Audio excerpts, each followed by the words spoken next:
listening to WVCW Richmond at WVCW.org.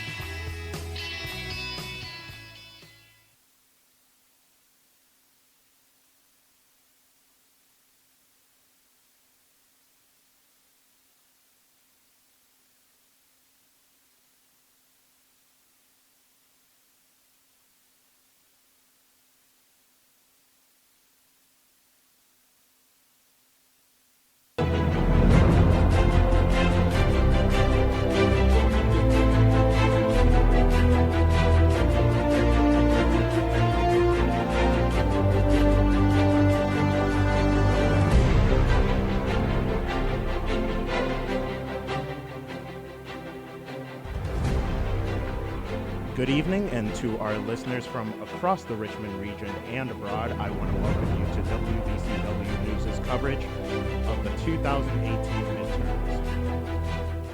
My name is Fidel Alasan, and I'll be your host this evening. It has been called by many the most important midterm election of our lifetimes, with 435 seats in the House of Representatives and 33 seats in the U.S. Senate at stake, and, of course, the opportunity for either one of the two major political parties to stake a claim in policy in this country and to retain control of the House of Representatives and the Senate, or to retain control of the House of Representatives and the Senate for the Republican Party. And for Republicans, the chance to further implement the party's conservative agenda and to affirm the electoral mandate they received in 2016. For Democrats, the opportunity to finally change the course of policy in this country after years of not being in power in either one of the two parties. And of course, the President of the United States himself is an issue in this election. Never since the introduction of modern polling have we seen a president who so divides and polarizes the public opinion like Donald Trump does. Some would say this is a referendum on his presidency. It should be said that the party of the sitting president typically loses seats in Congress during the midterm election, and of course that must be a concern for this president, whose approval rating has stood at around the 40% mark since virtually the beginning of his presidency. Tonight, we're watching the U.S. Senate race between Democrat Tim Kaine and Republican Corey Stewart. And of course, there are four competitive races in the House of Representatives, or at least considered competitive by many watchers. In the 2nd District, we have Republican Scott Taylor and Democrat Elaine Luria. The 5th District, we have Republican Denver Riggleman and Democrat Leslie Cockburn. In the 7th District, we have Dave Bratt, the Republican there, and Democrat Abigail Spanberger. And in the 10th District, we have Republican Barbara Comstock and Democrat Jennifer Wexton. In addition, we'll be looking at some school board races one school board race in the city of Richmond, and that is the 7th District race between Cheryl Burke, Gary Broderick, and Bryce Robertson. Before I introduce the panel, and we do have a lovely panel here today, I want to give you guys just an idea of what the midterm election is like here in the city of Richmond. Welcome back. There are a lot of questions heading into this midterm. Well, control of Congress is at stake in the midterm elections less than 2 weeks from now. As new numbers from battleground districts do show a remarkably close midterm competition. Virginia is one of many states in the spotlight as the midterm election edges closer and closer. Democrats are feeling pretty optimistic about the Old Dominion. That's because this year, Democrats seem very likely to keep all their seats in Virginia, and they might even pick up a few from Republicans. CNN's website has a feature which lets you see which races are competitive or leaning one way or another.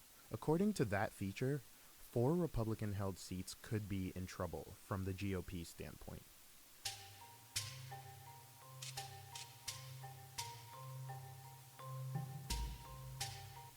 There's the 2nd District in Virginia Beach, which CNN is calling a toss-up, meaning it's too close to predict which way it'll go. That's currently held by Scott Taylor, a 39-year-old former Navy SEAL, and he's running against Elaine Luria, a Democrat who also served in the Navy. Taylor is under scrutiny since a judge found, quote, out-and-out fraud in his campaign. Taylor's staff is said to have gathered signatures for an independent spoiler candidate to be on the ballot in the election. In other words, they helped a third-party candidate get on the ballot, presumably to undermine Luria's campaign. And now there's a criminal investigation underway. A New York Times and Siena College poll from last week has Taylor leading by about 3 points. Republican Congressman Dave Bratt is in a tight re-election race against Democratic challenger Abigail Spanberger, a former CIA officer. Then there's the 7th district race in Henrico and other parts of central Virginia, which CNN also calls a toss-up. Congressman Bratt is in the normally safe Republican Virginia district, which he won in 2016 by 15 points. The incumbent there, Dave Bratt, is known for being one of the most conservative members of Congress and heavily aligned with the Tea Party movement and with Donald Trump. His opponent, Abigail Spanberger, is a former CIA agent, and according to a Times Siena poll, she's running about 4 points behind in a district that has never elected a Democrat. CNN says Virginia's 10th congressional district, which has parts of Loudoun and Fairfax counties, is leaning toward the Democratic candidate, State Senator Jennifer Wexton.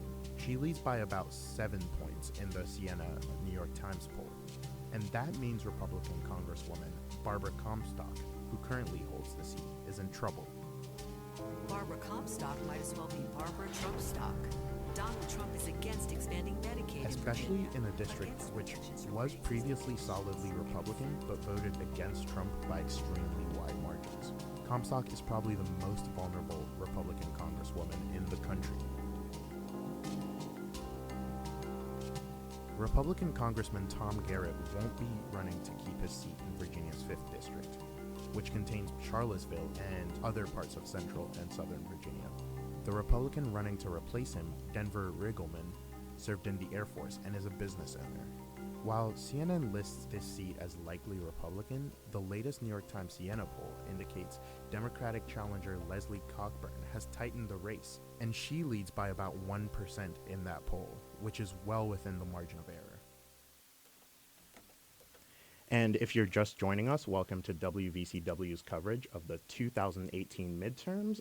And if it's the 7 o'clock hour, that means that polls have just closed in Alabama, Florida, Georgia, New Hampshire, South Carolina, Vermont, and Virginia, of course. And earlier at 6 p.m., polls closed in Indiana and Kentucky. And I want to bring in our panelists. We have 3 great panelists from the political science department here at VCU. We have Dr. Michael Parlberg. How are you, Dr. Michael Parlberg? Dr. Alex Kina, how are you? Great, thank you for having me. And Dr. Andrea Simonelli, how are you? Doing well. So we just heard a bit about how the Republican Party is kind of on defense here in the state of Virginia, and they haven't been doing so well. But if you look at the national level, they have something like 33 governorships. So I just want to get your takes on why the GOP happens to be doing so well. First, let's talk about why they're doing so well nationally. So the question was why the GOP is doing so well nationally? Yeah. Actually, I'm not sure that the GOP is necessarily doing very well nationally. Well, 33 governorships. They have the House of Representatives. They have the Senate. Well, yeah, that's an interesting question in and of itself. A lot of the GOP's power hold at the state and local level stems from the election in 2010, which, if we all remember, it was Obama's first midterm election. And there is a cyclical nature to these types of elections. And so in 2010, Obama comes in 2009, and there's a typical historical backlash against the president. The first midterm election, the president typically loses. And the Republicans did very well at the state and local level. The Democrats had kind of kept their eye off the ball when it came to the lower level elections. And so what we're seeing now is the advantage of incumbency at the state and local level. And that's sort of why the Republicans have managed to hold on to a number of state houses and governorships. That said, the flip side is when you have large majorities, that means that the potential for losing power is even greater. So the more you have to lose. And Dr. Simonelli? Well, I think the fascinating thing about watching the way this is unfolded, and I come to this not just from the political science perspective, but as a former practitioner. So I spent 10 years as a political fundraiser. And while they've been very entrenched, the one thing I've been very not impressed with has been, at least at the state of Virginia, watching the political ads. And I think they're very telling, being in the business, knowing how they evolve, and if what you're running on is the messaging that's either been pulled or that's all you have being the ads coming from the GOP here in Virginia. They're not running on a whole lot right now. The ads you're seeing coming from the candidates are just not striking with anything that really either sounds impressive or is winning people over. So incumbency has a large effect on these things. So does gerrymandering, as I'm sure Dr. Keenan will go into and can for quite a while. We could talk hours about that. I know, it's one of your things. But especially when you're watching what it is, the messaging that's going out. And so you see a completely different message package coming from the Republicans and Democrats. And they're not running on the things that have been the achievements that you can have when you own governorships and own state legislatures and own the entire Congress.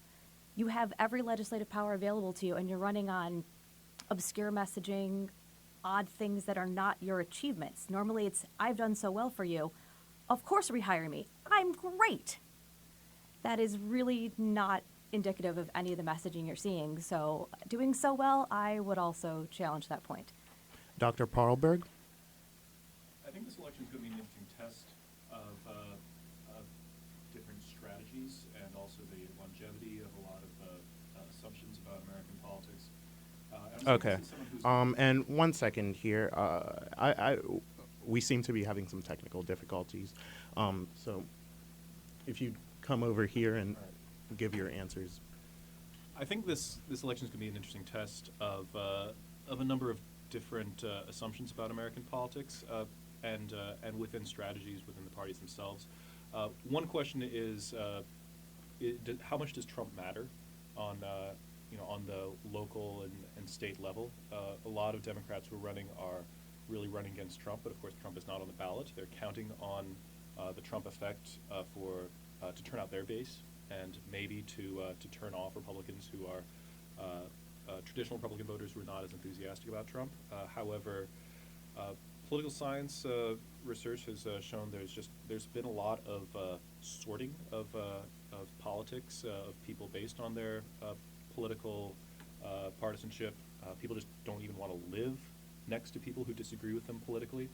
And along with gerrymandering, this has compounded the effect of a lot of districts just not being competitive. There's also an effect of negative partisanship that political scientists talk about, in which a lot of people are voting not really based on the person that they like or even the party that they like, but rather the party that they don't like, in which case it doesn't even really matter who the candidate is in many cases, as long as that candidate is not a Democrat or not a Republican. This is something that I think The Onion had a thing about, the O'Rourke-Cruz thing, in which they said what is their biggest advantage, and for Cruz it said not a Democrat, and for O'Rourke it said is not Ted Cruz.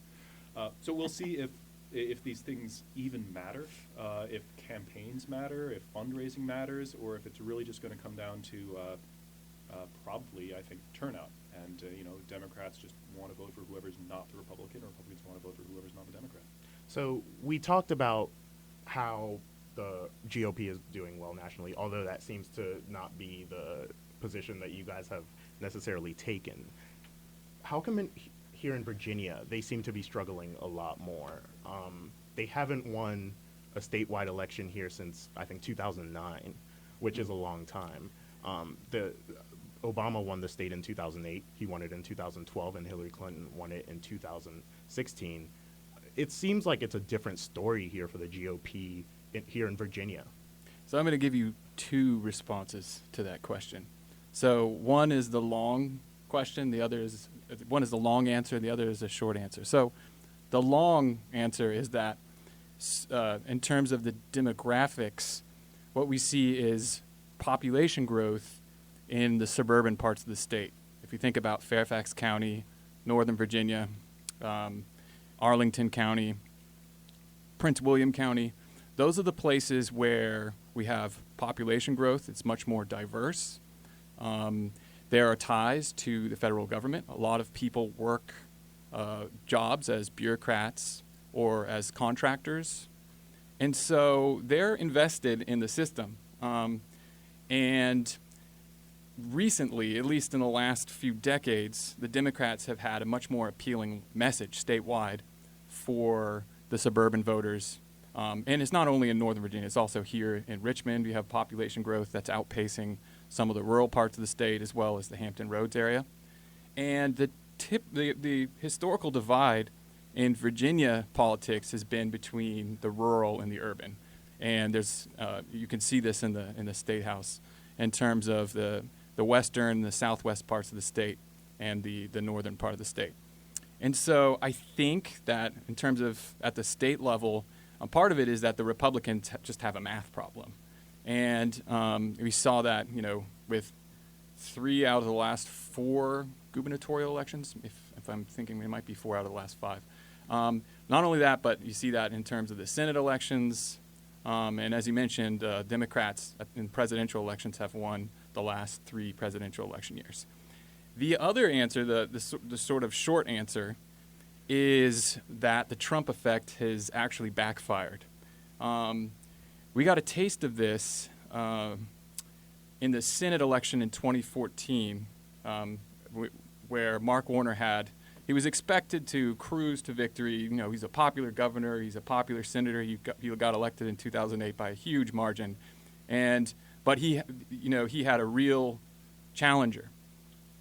And so since then, however, when Trump has injected himself in all of these local races, typically you think that local issues matter in these state level races, but Trump has injected himself, and you saw that last year with the governor election that turned rather ugly, turned negative, and it was ultimately a losing strategy on the part of the Republicans. Remember, Trump did not win Virginia, and so I think that Virginia Virginia voters are less responsive to the type of fear-mongering and negative-based ads that may work in the Rust Belt. It may work in the middle parts of the country. It just doesn't work in Virginia. I think a lot of people are invested in the federal government, and they don't like the idea of burning the city down or draining the swamp because people's livelihoods are invested in the federal government. And so I think that's probably part of what's going on. But who knows? We don't know what's going to happen today. So we'll see. Indeed we will. And Dr. Keenum? Dr. Paulberg, I'm sorry. I wanted to piggyback on that because I grew up in Northern Virginia myself and the son of 2 federal employees myself. So I've seen this happen in the state, and I'm 38, so I'm old enough to remember when Northern Virginia actually was more Republican. In fact, there was a long-time Congressman, Tom Davis, who just kept getting elected, who was one of the last of the moderate Republicans in Congress and won easily for a long time. And since then, it's been deep blue. If you think about Virginia compared to other states, you can draw a lot of parallels with Illinois in the sense that North Virginia is Chicago and the rest of Virginia is the rest of Illinois, which is to say that even if the rest of Illinois goes Republican, it's just swamped by Chicago. There's just such a large population there, and whatever Chicago goes for, the rest of Illinois effectively goes for. And that's been the case with Northern Virginia for a while. So you see this divide between Nova and Rova, the Northern Virginia and the rest of Virginia. You also see a spreading of what Northern Virginia is. For a long time, Northern Virginia was the inner suburbs. It was Arlington, Alexandria, maybe Fairfax County. But the places where the Republican Party saw as their stronghold for a long time were these exurbs of Loudoun County and Prince William County. And this is where Corey Stewart comes from. He's the chair of the board of Prince William County, and Trump had a rally in Loudoun County when he was running for president and was giving his standard anti-immigration stump speech. No one told him that the 2 fastest growing demographics in Loudoun County are Latinos and Muslims, and so we saw this also in Prince William County, where Stewart has been running on a very anti-immigration platform, but this is a county that went from being about 90% white to being almost plurality Latino in just a period of about 2 decades. And you're seeing the politicians being slow to catch up to these demographic trends. But on the local level, Prince William County is also where Two of the people who won the state house in the last election was the first trans woman who was elected to the state house, and a U.S. Army veteran who identifies as a socialist. So it's just Prince William County in and of itself is a kind of fascinating microcosm of a lot of different political directions that are happening at the same time. See, and I'd also argue that sort of your southwest end is not always as red as everyone thinks it is. My mother's family is from there, and so although I'm not from Virginia originally, I spent a lot of times going back and forth and spending summers in places over there. And, the Cumberland Valley and Keokee, there's a holler there with my family in it, of all places, right?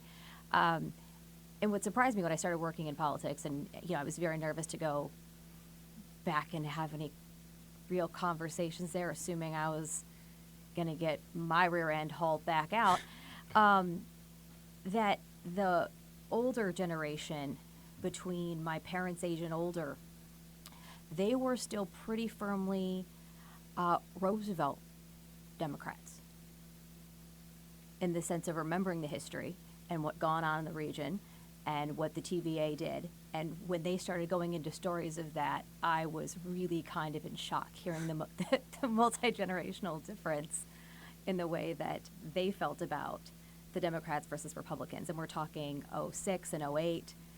Really not what I anticipated, because I don't get back there that much. And it really wasn't that kind of red mecca in the way that I think from the east and from the north, that we looking back west, that the assumption is. So in some ways, you have an older generation that we tend to think votes more conservative, at least in that area.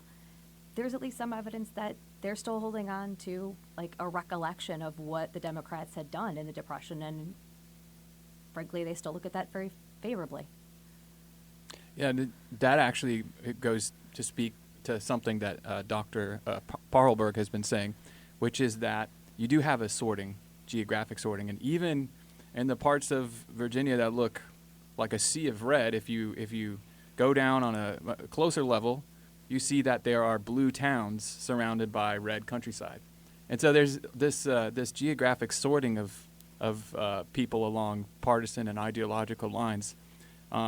Just because, the unit of analysis is a county, it doesn't mean that there are no Democrats that live there. And so that actually matters when we're looking at a statewide race, like a Senate race or a governor's race. Maybe in past political eras, the thinking was we just abandon those places as a lost hope and concentrate on other places.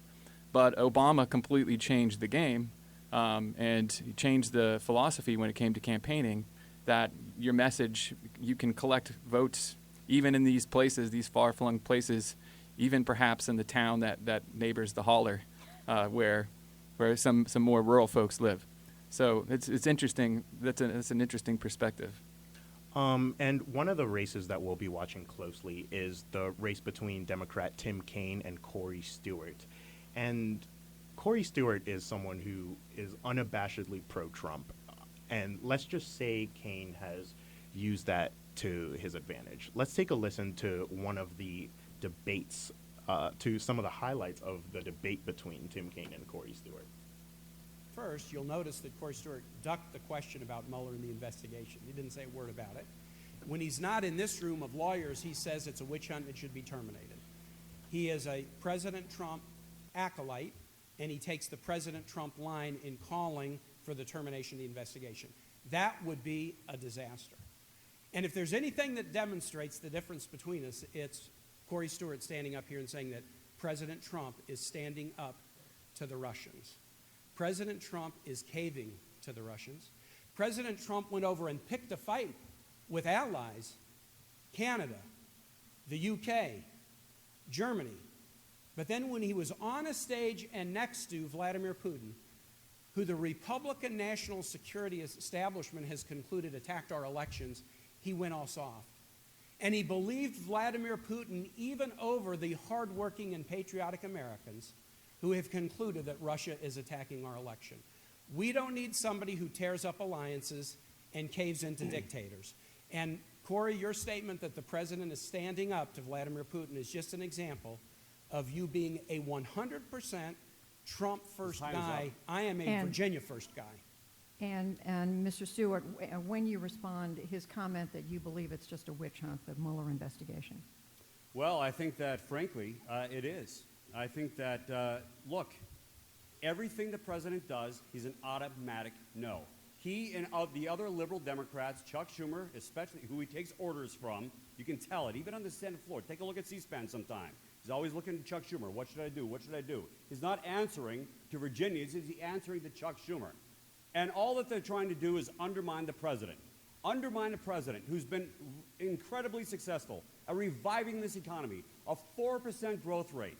We're rebuilding our military. We're bringing pride back into our country. We're supporting our veterans. He opposes it every step of the way. He voted against the 355-ship Navy. He voted against the military pay increase. He voted against the military housing allowance.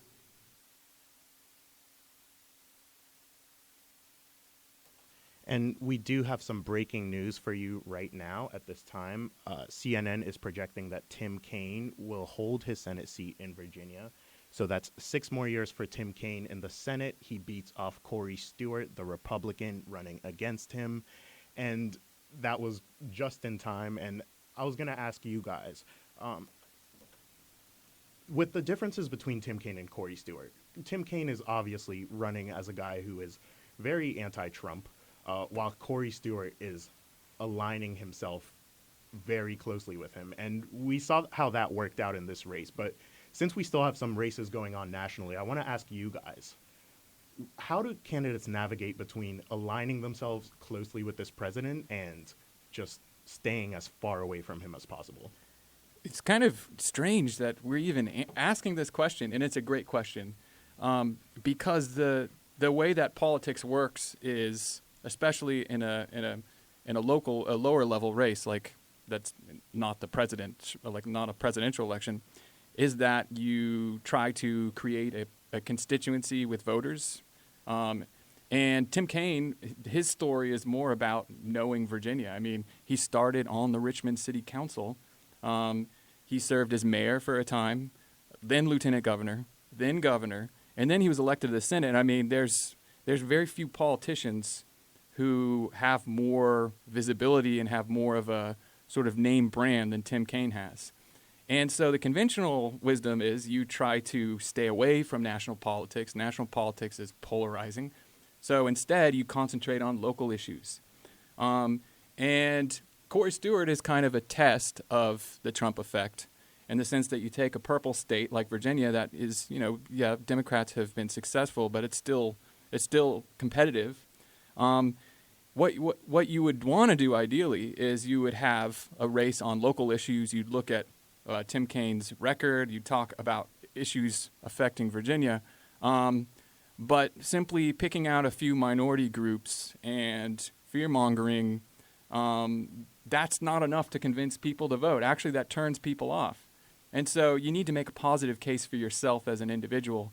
And I think, CNN calls it seems pretty early, but I trust that it was the right call, and I don't doubt that Kaine is going to win once the votes are tallied in. I think that's probably a lesson that will be learned in races in Virginia. See, but it wasn't, though, because it was the same playbook that we saw play out last year in the gubernatorial race. I mean, Stewart's ads were really not that far off from what we saw previously, and it wasn't a lesson learned, because I was actually surprised to see a repeat of this as if that was going to somehow make a difference, because we're talking about the same statewide audience. It wasn't a smaller constituency because it wasn't a congressional race or something where you could argue, oh, I've got a group of people who care about this now. It's the same target audience, a second time around with the same messaging. More extreme, perhaps. I know. Well, this is why it's exciting to be a political scientist on election night, because we're hypothesis testing as we speak. I mean, There are a lot of hypotheses here. Yay, methods. Such as, well, does Trumpism work on a state level and not on a national level? At least in Virginia, it seems the answer is no. And this is something where it seemed to be proven in the gubernatorial election, but people who were Stewart supporters, partisans, would say, well, the problem is that he wasn't the nominee, and even though Ed Gillespie was the nominee and ended up stealing a lot of Stewart's talking points, he wasn't Stewart. He wasn't the right vessel for that. He wasn't a credible vessel for a let's say a nativist. What is a credible nativist? But for that kind of message, everyone saw Gillespie as a very establishment Republican who's friends with McAuliffe and just pretending to be a Trump guy. Stewart's the real thing. So now this was a test of the real thing, and it didn't work.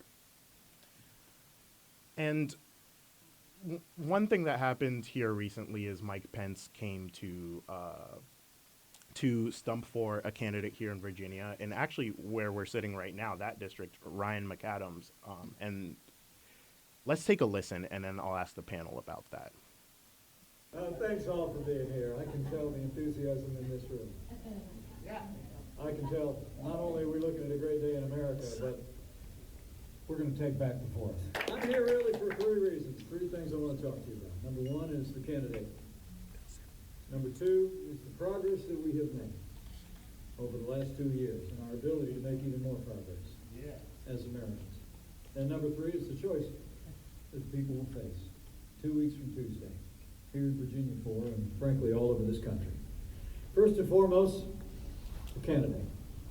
I can tell talking to so many supporters backstage that you've already figured out what people across this district have figured out.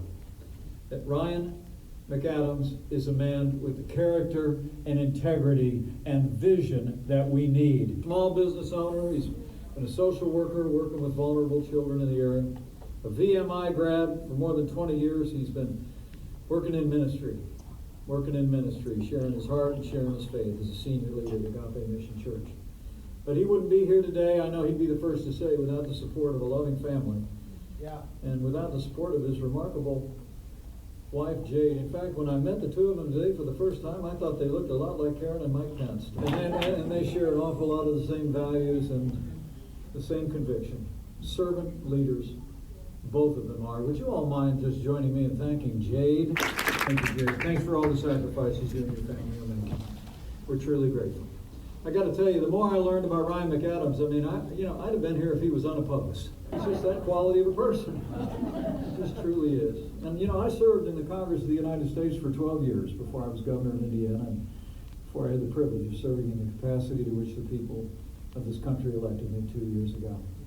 And I know the difference that men and women of integrity can make in the Congress of the United States, and I'll make you a promise.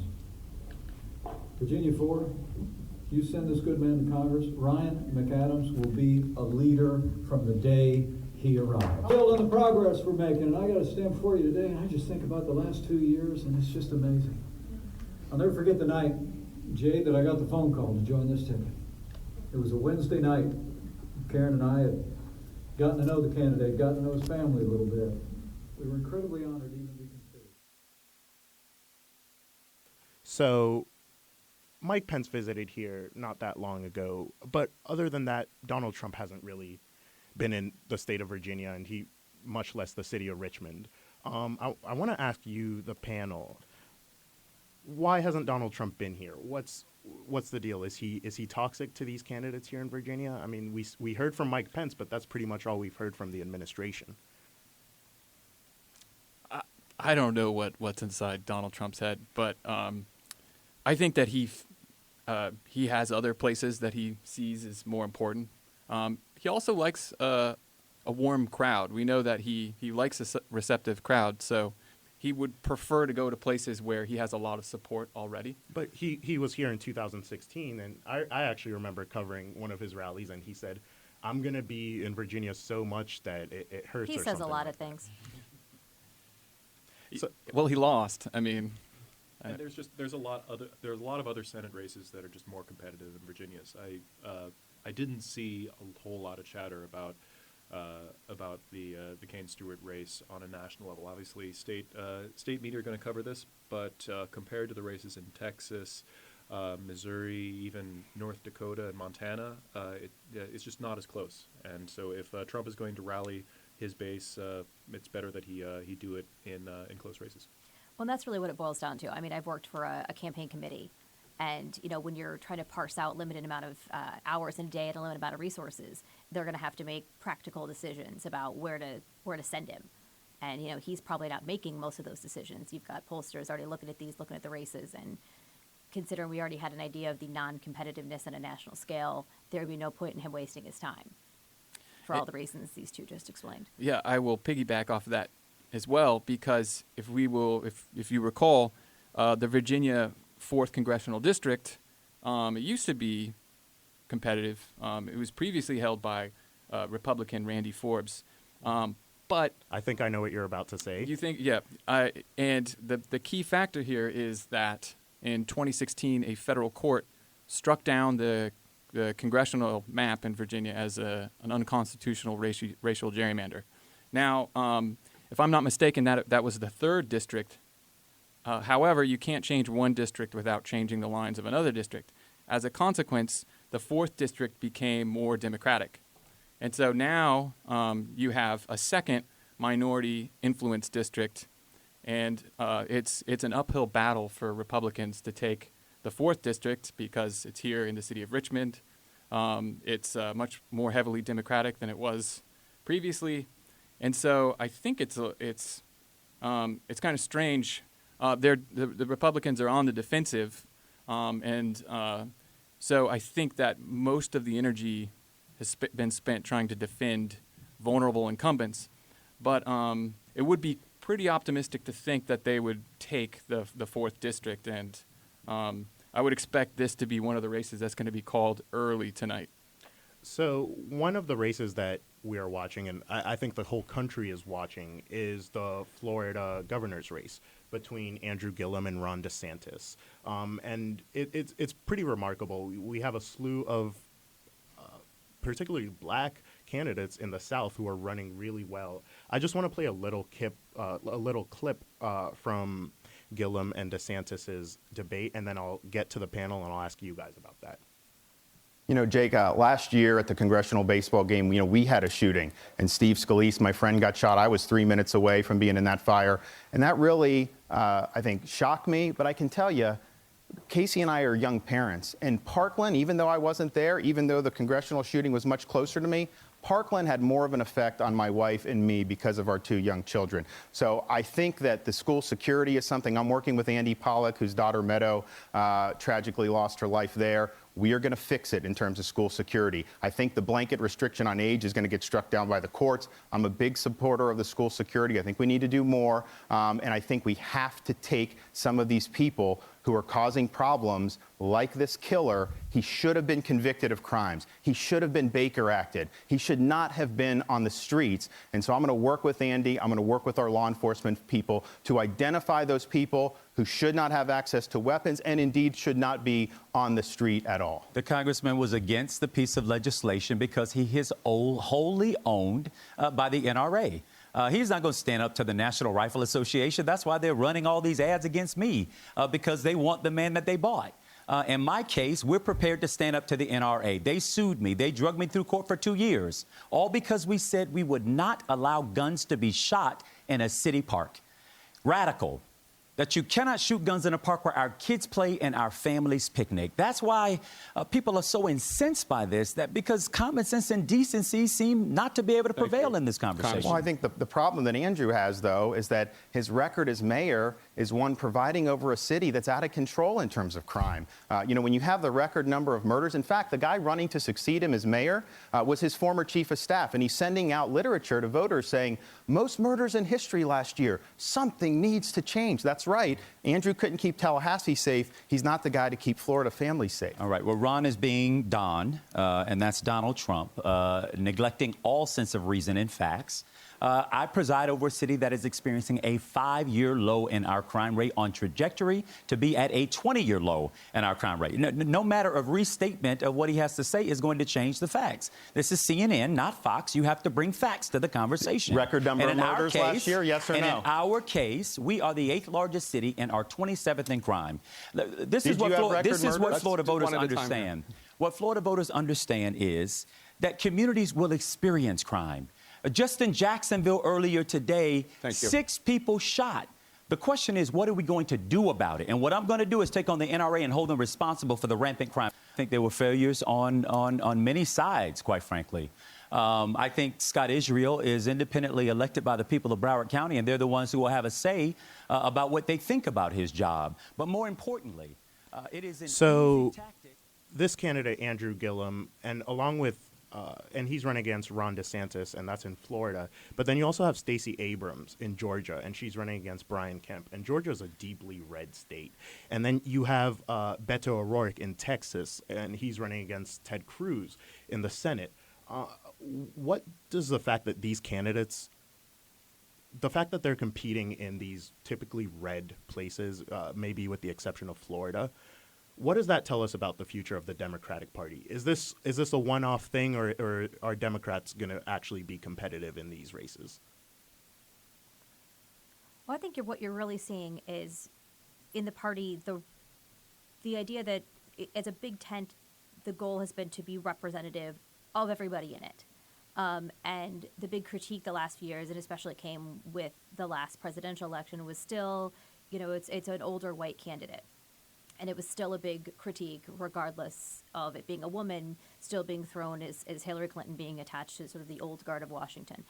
And, this is something I think a lot of candidates and a lot of Democrats across the country took seriously.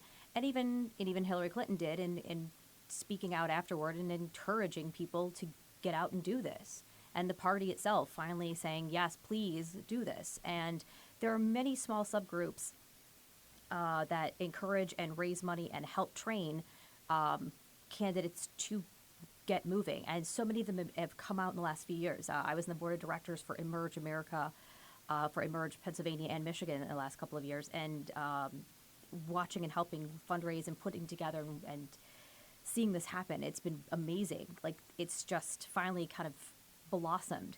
And so now I think more people are taking it seriously to say, you know what, yes, I could do this too. Why am I not? I don't see people like me doing this. There's no reason I shouldn't be. And now there's more pieces of infrastructure in place. If it's not directly under the tent of the party, it's independently organized with collective resources and connections to the party structures to begin to make this happen. So I think it's going to be more of the future, because now not only is it actually like there's the infrastructure to make it happen, but they're seeing successes. Women have always done well running for office if they do it. They tend to raise just as much money as men. It's just a matter of doing it and the confidence, which is why Emerge and other groups popped up, Emily's List years ago and others, to try to get more women involved. And I don't see any stepping back. And racial demographics and ethnic demographics also have a lot to do with this story. Georgia has a very quickly growing Latino and Asian population. Texas has always been very heavily Latino. If you look at the way that Texas kind of uniquely defines things, the so-called Anglo vote, or the Anglo population, the white non-Hispanic population, is about equal, 40% to the Latino population. However, if you look at the way that voter turnout actually happens in 2016, the Anglo vote was 65%, about 65% of the vote was Anglo, and 20% was Latino. So it's really a question, especially in midterms when there's just low voter turnout generally, how much of these growing demographics are actually going to turn out. And it calls to mind the Clinton campaign's mantra, "The demographics is destiny." Obviously, that was seen as having been disproven by her result. I think that probably that's true, but in a longer run, which is to say that Texas may not turn blue this election. It might. And Georgia might not this election, but probably eventually that will happen. And the way that we think about which states are red and which states are blue is definitely not a static thing. If you look even just back to, say, on the national level, the Jimmy Carter-Ronald Reagan election, the division in the country was West versus East. It was the entire California and all the western states voted Reagan, and South Carolina and Georgia and all these other deep South states voted for Carter. So it's not inconceivable that Texas and Georgia could eventually become Democratic strongholds. I think another sort of effect that we're seeing is that the Democrats, by and large, in these races had competitive primaries. And so these candidates are the ones who are really just still standing. They fought hard, and they proved themselves. And it's sort of an experiment. We'll see what happens. It's interesting because the Democrats are really searching for an identity after a defeat that really caused a lot of soul searching.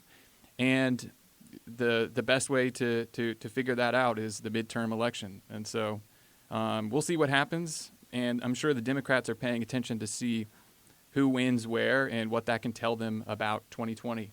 And I agree in general that even if, in some of these states, Georgia and Texas, Republican candidates prevail, that may not necessarily mean failure to the Democrats, because the demographic trends are working in their favor, particularly when you see the Republican candidates who are, relying on Anglo or white voters to turn out in their side. So strange times we're living in, that the politics have become polarized along racial lines as well.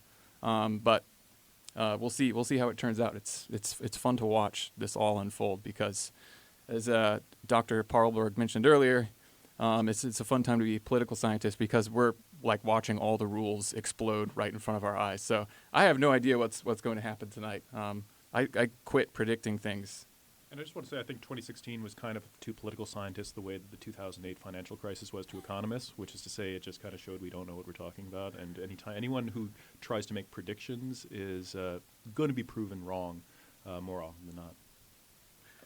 Definitely. I mean, I think even just someone as seasoned, I did 10 years, in the trenches, and I think I was still completely shocked having worked in Michigan and Florida and Louisiana and Pennsylvania and New York, never running into and seeing the way things pan out. And I've done everything from county commission up to presidential and a state party. So in all of that experience, I was still just constantly blown away. And yeah, I don't think there's any good way to make good predictions at this point. Well, I will, if we have time, I will add one thing that's really interesting about Trump's victory in 2016 is that he relied on the risky strategy of trying to mobilize voters who had previously not participated. And there's something positive in the fact that he was able to mobilize a lot of voters who had sat on the couch at previous elections. And what it means is that parties can win on a winning message, on the right message. Parties can mobilize voters who have not yet been mobilized.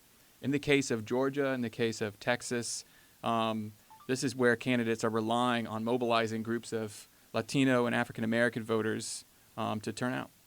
And actually, I got a kick out of that this morning, watching one of the news shows and someone joking about a tweet, standing in line with so many, the uptick now in millennials and young voters that they said, what was it? It was like watching a line for avocado toast.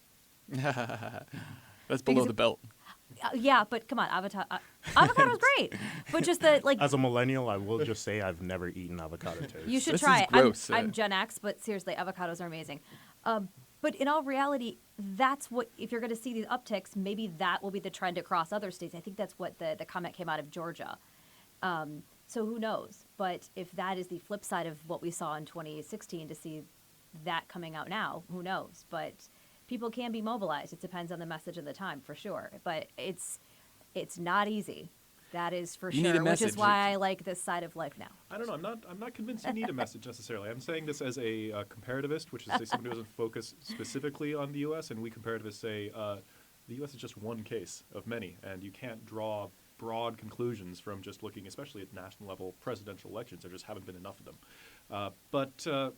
But you can see how much of an effect simple rule changing can matter. The fact that Pennsylvania court threw out the gerrymandered boundaries in Pennsylvania means that Democrats are pretty bullish about picking up Alex, like 5 seats or something.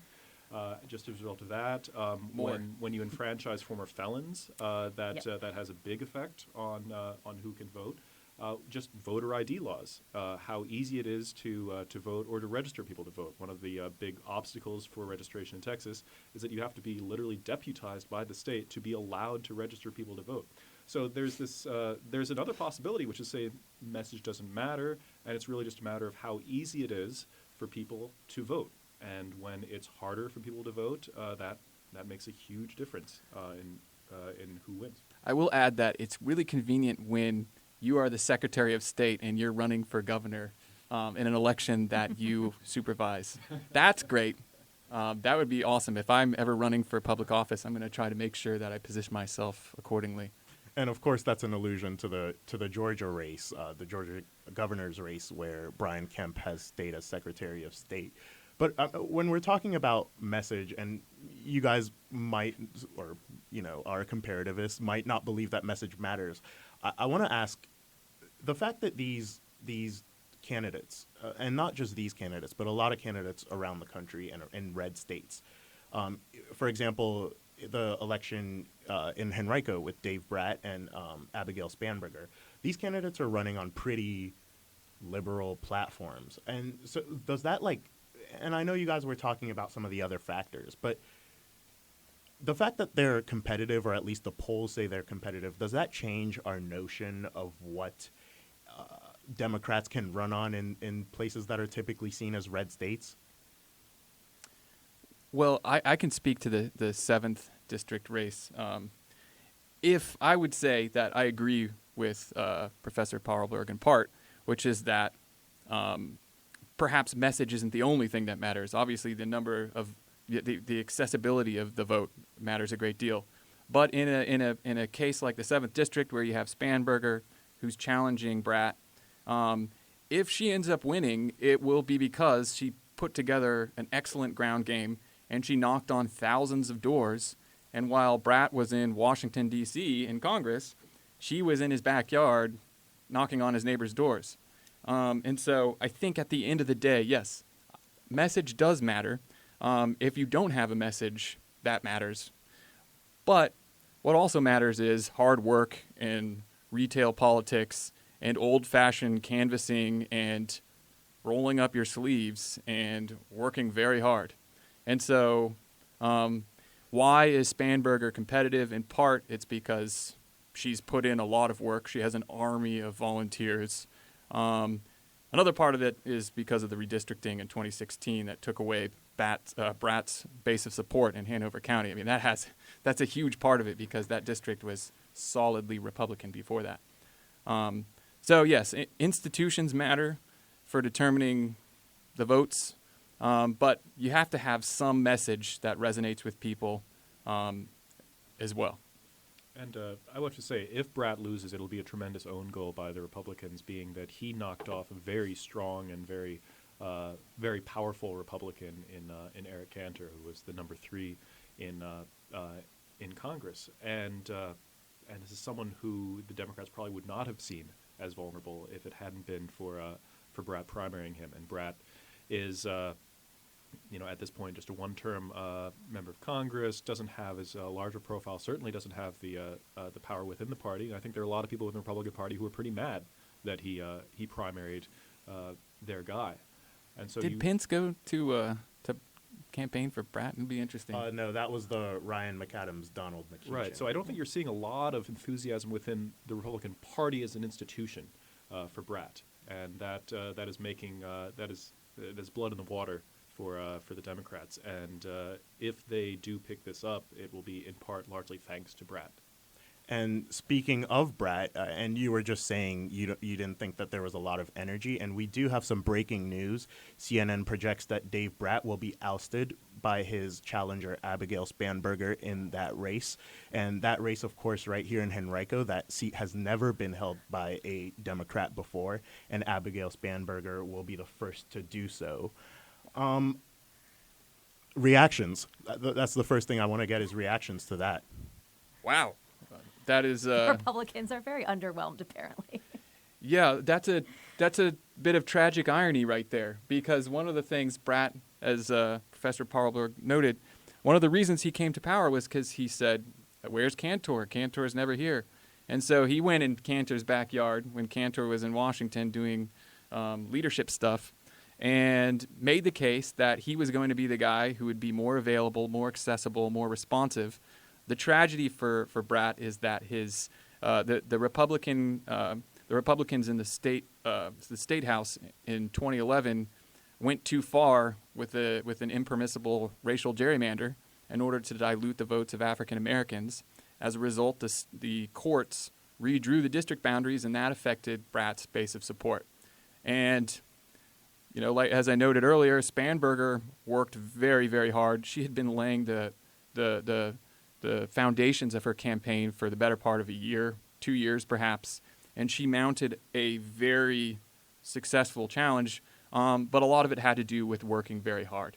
Another thing that's interesting that I'd be interested to hear, I know I'm not the one who's supposed to be asking questions, but Dr. Simonelli's perspective here is that I wonder if, you know, maybe the extremism of her message, you know, yes, she's very liberal in a district that normally goes Republican, but I wonder if it had more to do with the fact that she didn't necessarily hesitate or apologize for any of her positions. That has something to do with it, because it seems like it just, you know, as an observer, that seems like that matters. You know, if you sort of back down or apologize for being too liberal or too conservative, then voters kind of penalize you for that.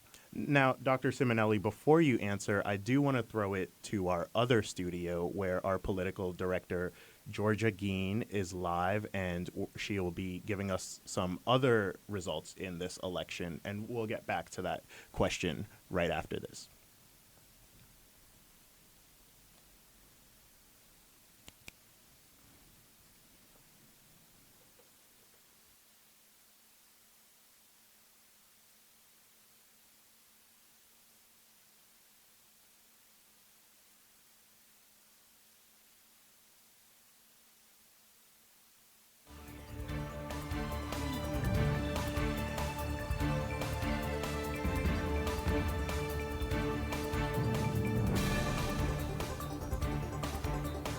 Incumbents Scott Taylor and Denver Riggleman. Altogether, 3 out of 5 competitive Virginia House races have been called in favor of Republicans. In the Georgia governor's race, with 18% of precincts reporting, Republican Brian Kemp is leading with about 66% of the votes, but the count for Democratic opponent Stacey Abrams has been slowly growing throughout the evening. Abrams would be the first African-American female governor in the country. In the Florida governor's race, Democrat Andrew Gillum maintains a slight lead against Republican Ron DeSantis. With the Commonwealth Times and WVCW, this is Georgia Geen.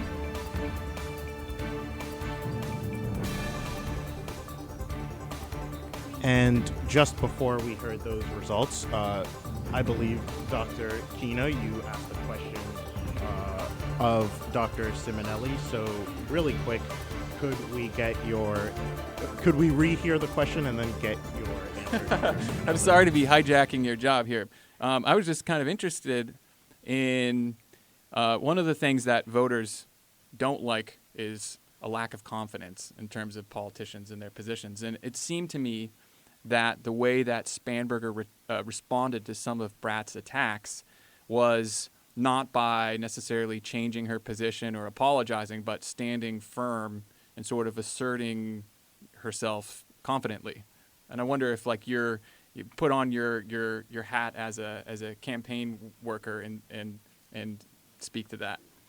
It makes a big difference to stand your ground in that sense, mostly because any sort of wavering can very much look like fresh blood in the water, and any sort of, you get that whole wishy-washy sense about you, and it's so easy to attack on, well, then do you really have a position? Well, really, where are you? And especially as a woman, like, she really couldn't afford, as many women candidates can't, to waver, because then it's not just, wavering is not just seen as a sign of weakness, but it's something that women especially, the moment you do it, you lose credibility. Is that fair? No, but that's the way it is. And having worked for candidates that are both men and women, it's a very different experience in how they can or can't do certain things like that.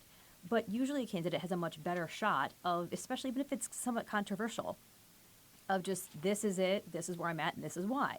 Half the time, just the rationalization or explaining yourself is what a constituent needs to understand. They might not be with you on every single item that you're running on, but if they understand where you're coming from, usually they can decide, is that a deal breaker for them or not.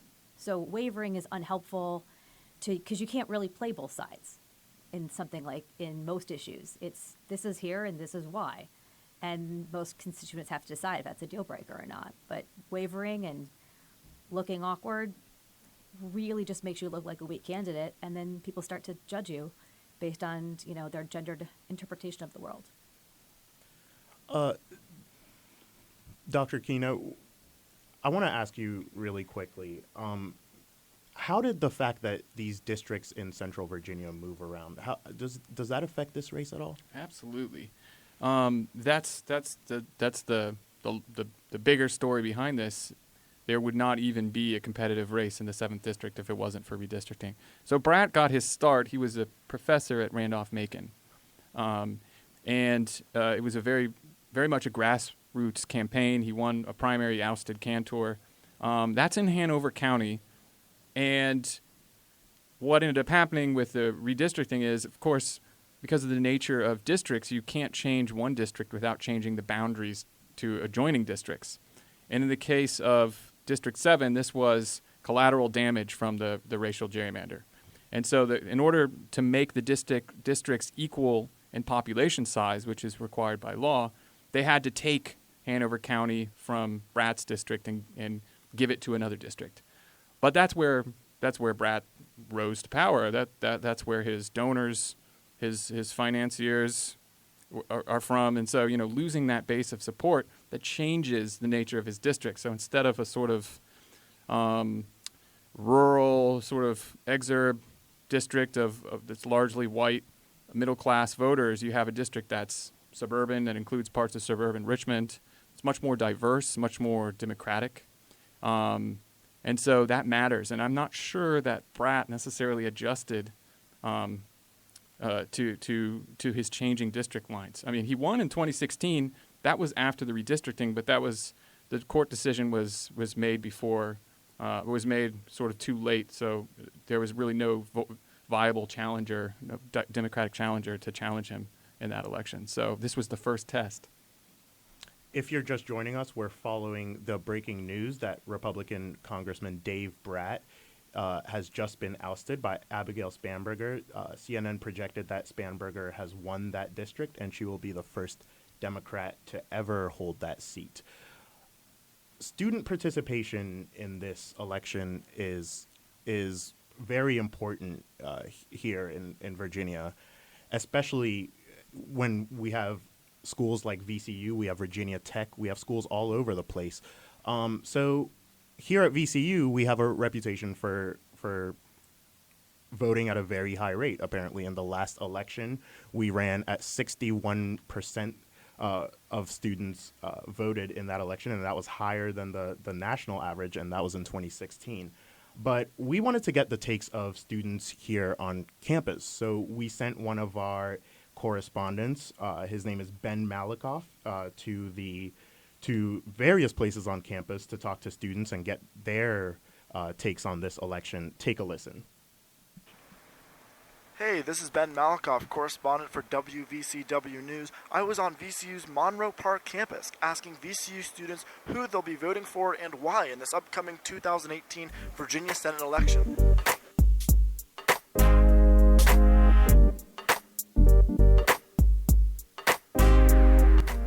My name is Joe Kramer. I'm a sophomore at VCU. I'll be voting for Corey Stewart because I think he's more likely to fight for lower taxes and spending, and ultimately I think that's what's best for the people of Virginia. My name is Luciano Adolfi. I'm a mechanical engineer at VCU. I'm a sophomore. I'll be voting for Tim Kaine because I want to see previous incarcerated people have gained back voter rights. Hi, I'm Haley Smith. I'm a senior criminal justice major and psychology major, and in the current election I'm voting for Kane.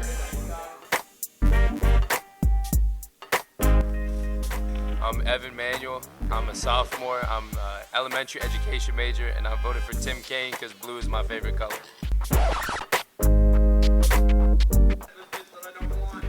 My name's Katie Hunter. I'm 20 years old. I'm a junior at VCU. I'm voting for Corey Stewart because of his support on better business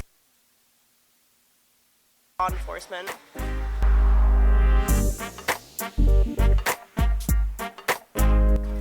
All right, my name is Jose Fernandez. I'm a junior at VCU. My major is business administration, and this election I'm voting Tim Kaine.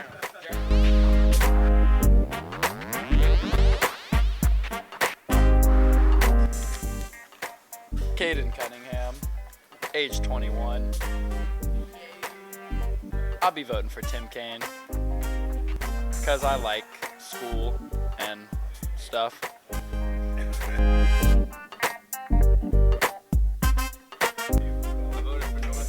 My name is Dennis Erdag. I'm a sophomore at VCU. My major is computer science, business, and mathematics. I'm not voting this year because I feel that I'm not educated enough to make a good enough decision for myself and the community.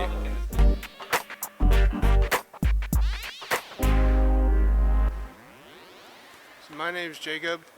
I am a senior.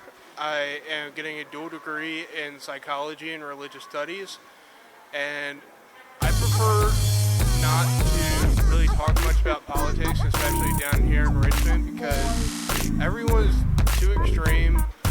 They all have good and bad points that need to be pointed out, and all the ads are all just attack ads. There's nothing saying, this is why you should vote for him, this is why you shouldn't vote for this guy. And it's hard to sort out lies these days.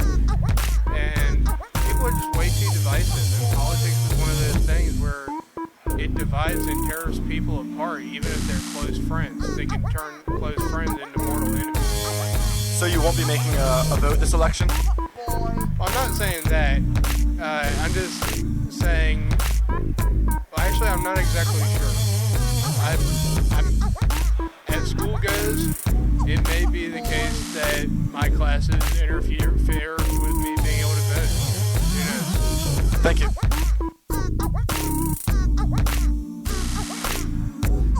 I'm a freshman. I'm undeclared, and I think I'm voting for Kane, but I'm still undecided because I want to do more research.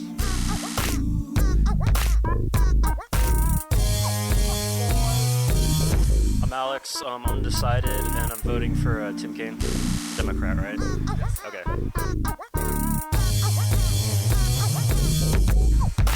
I'm Lauren. I'm a sophomore. I'm a social work major, and I'm still doing research.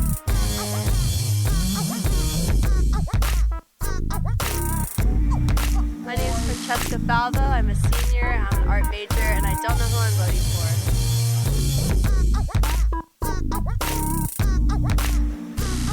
My name's Steven. I'm graduating in 2022, and I'm not sure who I'm voting for, and I'm a bio major.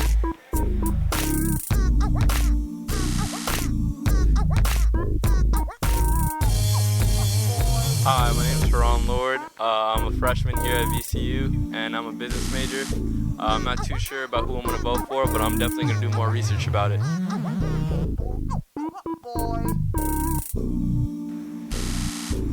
My name is Kirby Brooks. I'm a junior at VCU. I'm a clinical psychology major, and I haven't researched that much yet, but I plan on voting for the Democratic Party unless proven otherwise.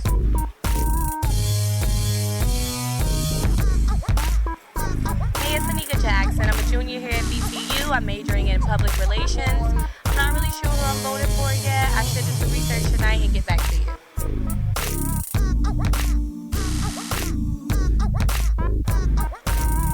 My name's Pilar Monroe. I'm a junior at VCU. I'm majoring in exercise science. This Senate election, I'm not really sure who I'm voting for yet. I haven't checked that out. I'm probably going to do it tonight.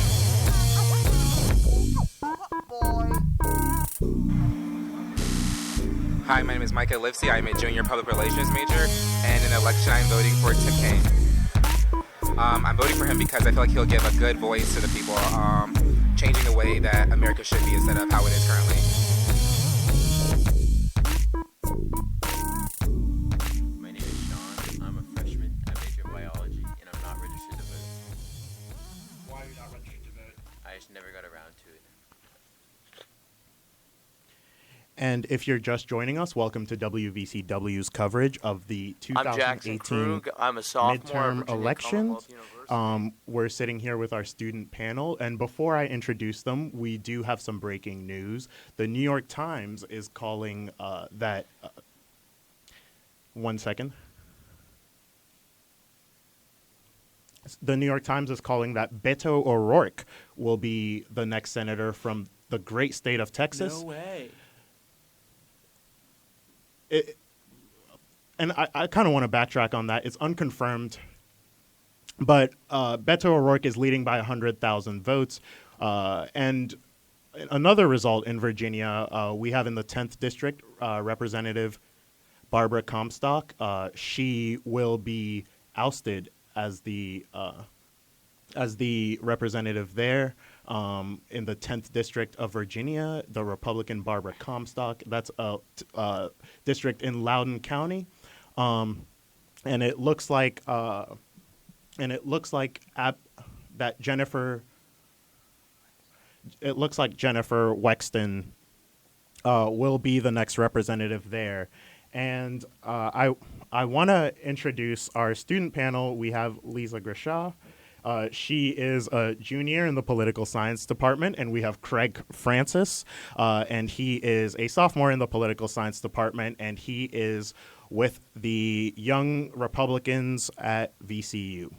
You guys, first of all, I want to get your reactions to basically the day. What was it like today being on campus? Did it feel like there was a lot of energy in the air, and did it feel like students really wanted to be involved in this race? Honestly, I would have to say no. Like, I was expecting a lot more. I was expecting, I think the weather had a lot to do with it. I think it really messed up with emotions in the air, but I expected a lot more, but that's okay. What about you? Yeah, I thought that there was a lot of optimism for those who were going to vote, and a lot of unsureties for people who weren't sure that they were going to vote or were too lazy to vote. But all in all, I think there was a lot of optimism towards going out and voting, and people were really amped up to vote. I think I heard a lot of conversations about people voting, but I was comparing the compass, what it was like in 2016, and there were so many people outside and so many tents, and I remember people would be offering to drive people and stuff, but today I literally saw one person with a sign. Maybe I was on campus at the wrong time. And there's always less for midterms. So that was more expected, but in terms of midterms, I thought it was I was pretty optimistic about the turnout. Yeah. I definitely heard a lot of conversations, just passing by. Yeah, no, and young people are the biggest generation of voters right now. Yeah. And I just do want to make a retraction. Apparently there was a miscommunication here at our building, and the Beto O'Rourke race has not been called for the Democrat Beto O'Rourke there. And again, I just want to clarify, there was some miscommunication. Beto O'Rourke has not been called. We do not have that result. But he is leading by 100,000 votes. But that's with very few precincts in right now. You guys, what does it take then? What does it take to get young people to vote? What are some of the issues you think that will galvanize some of these young voters to show up at the polls? I think gun laws, definitely. I mean, that's pretty evident with everything that's been going on, especially started with the shooting in Florida. Gun control, I think, is a really big thing. Student loans. I don't know. For VCU, I think there's a lot of issues just because it's such a diverse campus, and that can, that ties into immigration and stuff like that. And it's pretty diverse in terms of gender. Yeah, so. I think in general, more moral issues tend to take hold. Guns being one of them, that tends to be moral issues, especially for people on college campuses, and also healthcare. Yeah. That's a big issue in the Brad Spanberger race. That's the main galvanizer for Spanberger's whole campaign. She's running on the platform of, I'm going to make sure people with pre-existing conditions are covered. And I think those moral issues are what get people out. Mm-hmm. And I think those moral issues are what get especially young voters out, because they aren't going to respond to the economy's doing great. They don't, what do they taxes, know? Because they're not really paying taxes not yet. And they're still, and even healthcare, they see other people who don't have healthcare. Yeah. And they think. I mean, I think social issues are just easier to pick sides. Yeah. Easier. It's kind of there's two sides to a lot of the issues, unlike economy, which is more theory based. Yeah. And really quick, we just want to issue some more detail on that Brat Spanberger race. We have John Carpenter here to give us some more details on that. John, what do you know?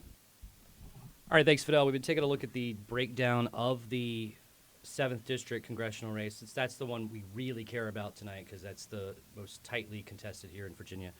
And we're going to go down through by county and kind of give you where it is right now in this race. Currently, with 147 of the 228 precincts reporting, Bratt holds a lead of 97,269, or 49.88%, to Spanberger's 95,206, or 48.82. Breaking it down like this, with 5 of 6 precincts reported out of Amelia, Bratt is going to win Amelia by 2,000 votes. In Chesterfield, which is as important for people listening and to call any kind of a race, 0 precincts have reported from Chesterfield. And that could go either way. It's a coin flip. Culpeper County, Bratt easily wins Culpeper County. Right now, he's actually trailing. He just dropped, actually. So, never mind. That's what happens when you're getting live results off of the State Board of Elections. But currently, Spanberger holds a lead of 2,744, 2,539. Again, very few precincts have reported. Goochland, all precincts have reported. Dave Bratt wins Goochland by 2,000 votes. And that could come in handy later in the night when we're talking about vote totals, how Bratt or Spanberger win. Henrico County, Bratt is currently trailing with 60 of 65 precincts reporting. Spanberger has 53,307 votes, or 59.14%, to 35,696 votes, or 39.60%. So it's a big lead for Spanberger in Henrico. Louisa, with all precincts reporting, Dave Bratt will win Louisa by 3,000 votes. Nottoway County, where all precincts have reported, Dave Bratt wins by a little less than 500 votes. So that's 2,862 votes to 2,398. In Orange County, all precincts have reported. Dave Bratt wins Orange County 8,791 votes to 6,002. Powhatan County, with 9 of 13 precincts reported, is easily going to go to Dave Bratt. He's up by 5,000 votes. Spotsylvania County, with 21 of 23 precincts reporting, Dave Bratt has a 4,000 vote lead over Spanberger. So right now, that breaks down to a slim lead for Dave Bratt overall, about 2,000 now, 3,000 votes as we get to 67.11% reporting. All right, thank you, John. And it's good to get some clarification finally on what's going on in that district. But there you have it. If you're just joining us, we're talking about the Dave Bratt Abigail Spanberger race. That is the race that's going on very close to where we are here at VCU. And it's kind of a surprise. It's been a contest when this is a seat that a Democrat has never held. And Dave Bratt, of course, one of the most conservative members of Congress, and he's being now challenged by Abigail Spanberger in a pretty close race. We were talking about student participation in this election, and I want to ask you guys some of the events of the last 2 years. Like, let's specifically talk about the shooting in Florida. That was one of the moments where we saw young people come out in masses to protest and demonstrate for gun laws. And it seemed like there was a lot of energy among young people back then. Did you guys get the sense that there was a lot of energy when that happened? I mean, yeah, it's pretty evident. You had like 17-year-old kids who were marching to Washington. And would you guys say that's something that you think has carried out to today? I would say so. It's I'd like to think so. I like to think so because it's interesting how young people have flocked to this issue. A lot of them haven't, because a lot of it affects them. It's their high schools that are in danger, or that they see as in danger. It's a lot of their, like they see the Columbine shooting and then all the other high school shootings. They think, oh, this could happen anywhere. Yeah. And it's interesting because a lot of it is on like impulsive and fear, Yeah. and it's. So go into that, because there are a lot of young people probably out there who don't support stricter gun laws, and it's hard to tell which way the energy is moving in terms of that debate. It seems like with young people it would be moving toward more regulation, but for example, can you make the case for why that might not be the best strategy? Yeah, no, it's what's been happening is actually Gen Z, which is currently in high school and early college, 1995 to 2012, is coming out in droves for conservatives. Now, they are still mostly liberal, but they're the most conservative generation at this time. So Democrats have a hold on the millennials right now, but in terms of conservatives, they have Gen Z to look forward to. And it's interesting because a lot of them are making the argument that, maybe more guns is the answer. Maybe less gun restriction can allow for good people to have guns. And they're making those arguments. There's good arguments on both sides for it. And with the vast access of the internet, especially with Gen Z growing up with social media their entire life, having access to both sides of good arguments and being able to decide, this one is where I stand, this one is where I stand. So it's gonna be interesting to see what the future holds for Gen Z and the millennials. Yeah, I don't know. I feel like that's kind of hard for me to believe that Gen Z is what you said that it was. Well, it's the most conservative at this time. So that's 14 to 16 million. So they're not majority conservative, but they are the most conservative at this time that millennials were. Millennials were much more liberal at this time. Okay, so you're saying if you compare that age group to millennials when they were in that age group, the current ones are more conservative. But what's the age group like? Generation Z, that's the Gen Z 95 to 2012. Okay. So I don't know. I'd say so about people who are in high school and early college right now. Could I get your response to that? What do you feel like? I don't know. I totally don't think that's true. I think that if you just look through American history, I mean, you're always going to have. I think it gets more progressive as time goes on, and I don't know. Based on, I guess you can say honestly, based since 2016, you don't really see. I mean, I don't know. I guess I could be speaking because I tend to live in a bubble because I live in a city and stuff. But yeah, I don't know. I don't have any statistics. I don't know if you have statistics, but I'm kind of doubtful to say that Gen Z is. Yeah, and I'd have to pull up the statistic. Yeah. I don't have it in front of me right now, but I remember seeing it. It was a study done, I think, by Pew, where they were talking about different generation and the generation gap between even Gen Z and millennials. So I want to ask you guys about the last year's election in 2017, in the governor's race here in Virginia. It seemed like there was a pretty good amount of energy, and if you look at the numbers, they suggest that young people turned out at a much higher rate than they usually do for these governor's races. Is this the time that young people are getting involved in local politics here in Virginia, do you think? Yeah, it must be. It must be. I think, but it's strictly all due to the 2016 election. I mean, that's the only varying factor as to why numbers would turn out. But also, Next Gen Virginia had a big part to do with it. They flooded a lot of money in. They actually at VCU, Next Gen Virginia had facilitated 60 volunteers, whereas the Gillespie campaign only had 10. So they had a lot more resources, and not to say that money won that election, because I think Ed Gillespie was a weak candidate, but I think Northam had a way about him which energized people and he was able to communicate better with them. How can Republicans get that candidate here in Virginia, or is there that candidate here in Virginia, do you think? Yeah, right now there's not. I think Nick Freitas was our closest one, because he really spoke to the morality of conservatism, and he spoke to the heart instead of what Corey Stewart did and rammed through whatever facts he could find. Nick Freitas did a good job of making the moral argument, and I think that's what conservatives need.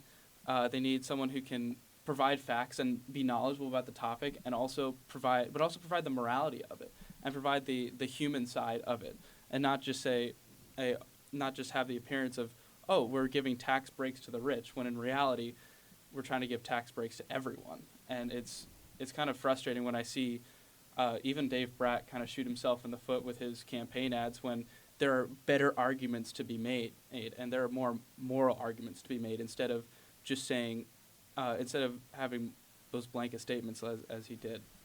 Yeah, I mean, I think also conservatives, I think they need to appeal to the younger generation in terms of, like, having younger candidates. Yeah, You know? that's like, for I think sure. that's a really big thing because there's, like, it's just, like, everyone thinks that if you're a conservative, you're a 60-year-old white guy. You're Mitch McConnell. Yeah, you're Mitch McConnell. There needs to be more diversity. I think they need to exemplify, you know, more women need to be involved, and especially minorities, which Yeah. is something that you don't see, and that's kind of makes you, you know, raise an eye as to why aren't any minorities, you know, running on the conservative ballot. Well, they are. Tim Scott is one of my favorite politicians. He's And from Tim South Scott Carolina. is the senator from South Carolina. Yeah. He wrote a great book with Trey Gowdy, Unified. That was a good one, and I think he's a great example of what conservatives need to run to, and what the kind of candidates that we need to run to. So you're saying a more diverse pool, a more diverse pool, but also a younger pool. That's why I was a big fan of Fiorina, because I know that even though like she couldn't run on, she would have taken away Hillary's "I'm running as a woman" thing, because Fiorina would have been able to counter that, and it would have been a better battle of ideas instead of just you're bad and you're bad and you're bad. But for a candidate like Carly Fiorina, she didn't take off in the GOP. Why do you think that is?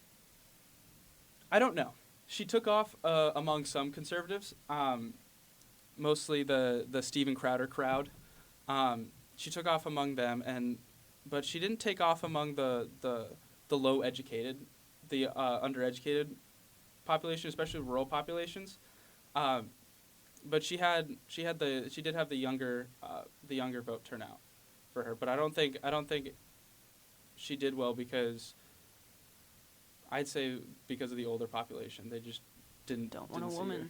I mean, I don't think it's that they don't want a woman. I think it's that she didn't speak to them as well. Maybe, but I think it's a factor, especially in that demographic. Just to put it out there. So I want to throw it to you guys, just very simply. How can the Democratic Party and the Republican Party, respectively, how can they bring in young people? How can they galvanize voters and make the case for why those young voters should want to be a part of each one of your respective parties? I mean, I think they just need to exemplify more traits. Like, I mean, you look at the House of, you look at the, God, I'm blanking.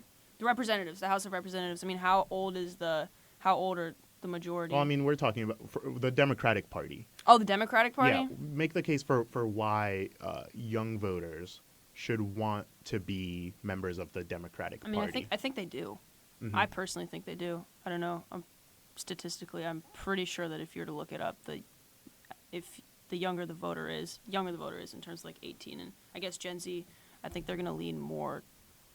But if you take a guy like Bernie Sanders, who was seen more of an outsider and wasn't even part of the Democratic Party until 2016, he seemed to appeal to young voters.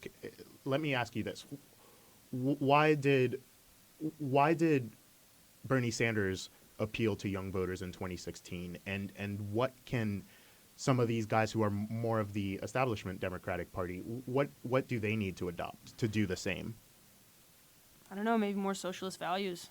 That could possibly be a thing. I mean, I think Bernie Sanders is talking a lot about education and healthcare, which are things that directly impact young people. But I guess you also don't really know, maybe if Hillary Clinton was a stronger candidate, you don't know what the divide would have been. So I don't know.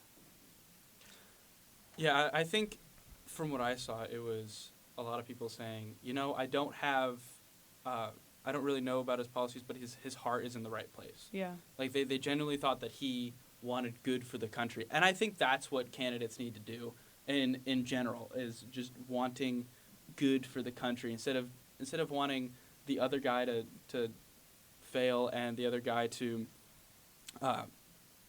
instead of having the opposition politics that we see right now, or have a more unified. And I think that's what people saw Bernie Sanders as. Yeah, less robotic than Hillary Clinton. So is that what the Republicans need to do as well, do you think? Well, I think the Republicans need to bash on socialism as much as they can, because it's been proven not to work, and I think that they're winning that battle. They're winning the socialism as an ideology is wrong battle. and because it is really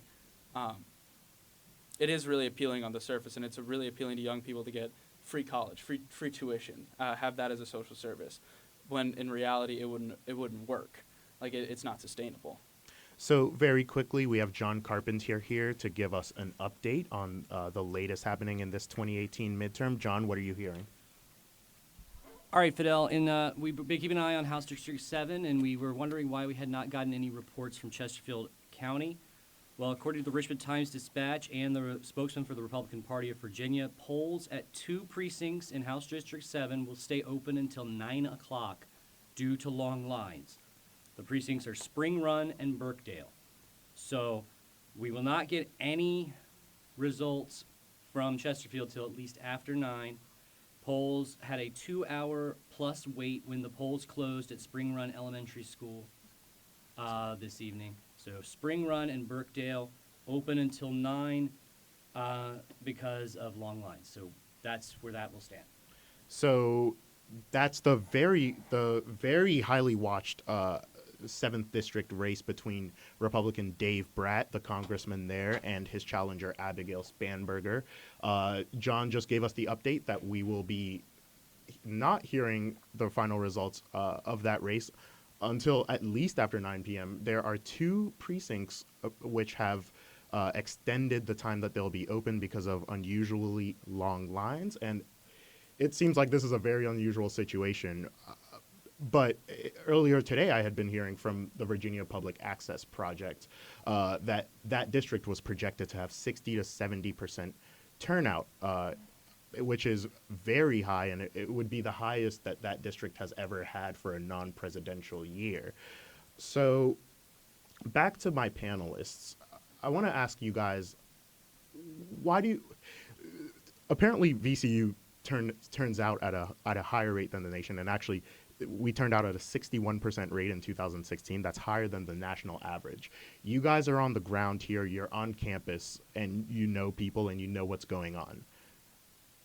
How come this school turns out at such a high rate? What do you see and what do you hear that indicates why that is? Yeah, I think we're the most politically active because we have the strongest emotions about politics. Like I think a lot of people are liberal on this campus. I think it's safe to say that I think it's safe to bet that a lot of people are liberal on this campus. But it's true. Like they're motivated by their hatred for Trump. A lot of it. Well, I mean, and some other things. But I think most of it is they're motivated by their hatred for Trump, and a lot of it can be attributed to or traced back to that, and their love for diversity. Yeah, and they want more. A lot of people want more diversity, and I don't think that's a horrible thing, but it's. But yeah, I think it gets people out to vote. I mean, I think since this is a college campus, so obviously the students that go here are educated, and on top of that, it's an extremely diverse campus. So it's kind of like saying, why would a Latino student not vote? You know, obviously they know, and I mean, I also think it just helps because we're in the capital of Virginia. I don't know. I do think that does something to the atmosphere. Yeah, but also just being in a city and being closer to people. Yeah. And you know, when you run out of things to talk to, you talk about politics, and that kind of group polarization kind of brings people together, and which is why I think we're so far left. There are a lot of people here that tend to. I heard there's one girl that in my class that said that she didn't know that she could be friends with a Republican because of what the Republican Party stands for now. And I think that kind of polarization is why people turn out so much. And right now I want to play a quick little package. We sent one of our correspondents out to the Commons, and he talked to some students on what they were going to get out of this election. Let's take a listen to that. So could you say your first and last name and spell it, please? Sydney, C-Y-D-N-I, Young, Y-U-N-G. And what is your status of VCU freshman, sophomore? Your sophomore? And your age and your major? 19 and biology as of right now. And what is your hometown? Fredericksburg, Virginia. And what's your opinion on Congress prior to this year's midterm elections? I personally have never been one to be completely involved in politics to begin with, but I don't know, I've always just wanted everybody to be fair, and so far into it, I've kind of just been like, but right now I feel like there's a little bit of hope. So what do you feel out of every candidate from Senate and from House is the best overall candidate in this year's election? Specific candidate? Okay, so as far as, I believe Tim Kaine, just because I personally am a Democrat, and I just believe that he has ideas that'll better benefit people of every status, instead of just focusing on people that are of like a higher status. That's just me personally. And other the same thing, I just feel that everybody's they're more inclusive than the others. That's just my opinion. So, as a voter, do you feel your rights were respected during the process today? I did. Did you have any issues at all voting today? No, actually. And so Virginia actually is one of 4 states that permanently denies voting rights to felons for disenfranchisement. So, yeah, if you're convicted of a felony, you have your voting rights taken away. Wow. The governor can reinstate your voting rights if you put a petition in then. But in 2016's election, 7.8% of people in Virginia weren't eligible to vote because of felon disenfranchisement. Do you think that's something that should change in the future, and why or why not? I do. I mean, I understand why criminals are put in jail. They're criminals. They have to serve their time for what they did. But at the same time, that puts a lot of people out of the right to vote. That's a large number of people that could have their voices be heard, and that could be the reason why some candidates are chosen and others aren't. So I feel like that should be changed. And finally, why do you think it's important for Americans to vote? Because your voice should be heard. Go out there and let your voice be heard. It's important and it matters. Know everything that it doesn't. And if you're just joining us, this is WVCW's coverage of the 2018 midterms. And we do have a little bit of breaking news. It's in the Virginia's 4th District. Congressman Donald McEachin is expected to keep his seat there, and he will beat out his challenger in that district. And that's kind of, we're going to say that one was kind of par for the course, not really surprising. Of course, here in VCU, we're a part of that district, and time will tell how much that played a role in this race. And I'm here with Jesse Perry. Jesse Perry is the co-founder of RVA Dirt. And I must say, your guys' coverage of the local races or the local issues and here in Richmond is probably a cut above the rest. Thank you very much. So I want to talk to you about those local issues. First, there's a 7th District School Board race here in the city of Richmond. Can you tell me what that race is about?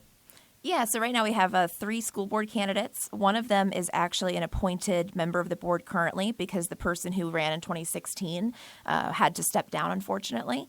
So then there was an appointed person on the board, and now she is running to continue the seat until the next election against 2 people. So Cheryl Burke is the incumbent, and then you have Bryce Robertson and Gary Broderick are looking to unseat her. They all have a very wide variety of backgrounds. Cheryl Burke has a background in Richmond Public Schools. Alternatively, you have Gary, who has a very local organizer, grassroots, working with labor unions and organizing around education, both in Pennsylvania, North Carolina, and also here in Richmond. And then you have Bryce Robertson, who is a local immigration attorney, and he also went to Richmond Public Schools, who's looking to get involved because he sees the side of it where he's trying to help kids on the justice side of this. So you have very different candidates right now. But really what they're all looking to do is we're at a pivotal place with Richmond Public Schools where there's a very big fight for funding locally and also at the state level especially because Richmond Public Schools are severely underfunded. There haven't been enough revenues. The state has not been able to match revenues since 2009. So we're still down under the pre-recession rates as far as what Richmond Public Schools is getting. So that's a big piece of it is really, how are you going to be able to transform a school district? And a big piece of that is funding, which unfortunately our school board doesn't really have any authority over. So some of it is really about ideology and trying to find out, like, how can you be somebody who's a change maker and is able to build a coalition really towards getting people rallying around that cry to get more funding for Richmond Public Schools, whether it be from the city or from the state level. So for some listeners who might not know exactly what the school board is, or what the school board does, could you explain what the school board does here in the city of Richmond? Yeah, so the school board in Richmond City, they are basically the policy-making arm of the public school system. So they are the ones that decide budget-wise, like when they do get money and whatever that budget is that's assigned by the city, they determine where it goes. They're also responsible for any policy-setting things, such as most recently there's an attendance policy that changed in the city. Public school system. So they're the ones that really try to get the vision, or they're supposed to really be sometimes the ones that get the vision and are able to see the long-term vision of what the district is and how to get there. And they're the ones who hire the superintendent of schools. So the superintendent of schools is the one that does the day-to-day decision-making. A lot of what the district needs, he's responsible for him and his team presenting it to the school board and asking the school board for it. And so that's their role, really. They, unfortunately, Virginia is a state where you don't have taxing authority as a school board. So it's a kind of a contentious relationship between school board and our city council, who are the ones that have like power of the purse, very similar to our legislative branch in Congress, if you're going to think of it that way. So one easy way to put it is you have at the national level, you have the president, you have the Congress, and then you have the judicial system. So one easy way to put it is the school board is essentially the legislative branch for Richmond Public Schools. Yeah. And then, of course, the Congress or city council side of it has more authority as far as like power of the purse. So it's kind of the way it ended up, we used to have an appointed school board, and they've realized that we should have an elected school board. So there's some of this like power separation that makes it really difficult, to where I think a lot of candidates, I'm actually somebody that ran for school board in the 3rd District in 2016 and did not win, but here I am on RVA Dirt, so that was kind of a big win for me. But it was something that's very difficult because there's not a whole lot of direct authority you have about the things that really impede you as a district. So a lot of it is figuring out how to do the right things with the current resources. But there's definitely that aspect of figuring out what roles each party plays within our elected local officials. So talk to me about this battle for funding. It seems like the mayor has taken one avenue to get more funding for the schools, while the superintendent of the Richmond Public Schools has taken another. Talk to me about that.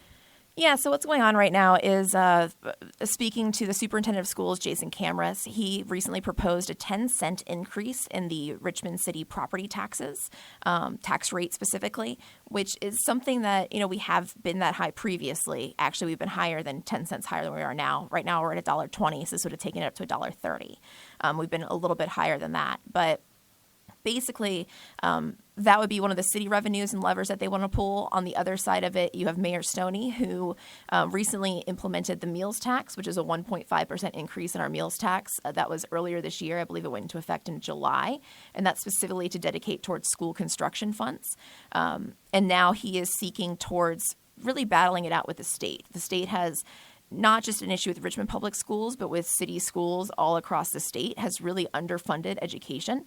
So his current call to action is for the General Assembly to fully fund the cost of education, because for as much as the meals tax raised money for construction, it's not just about the new school buildings. It's also about the academic side of things and making sure you have enough money for all the teachers and programs that you want to have. And so that's a piece of fully funding the real cost and the true cost of education.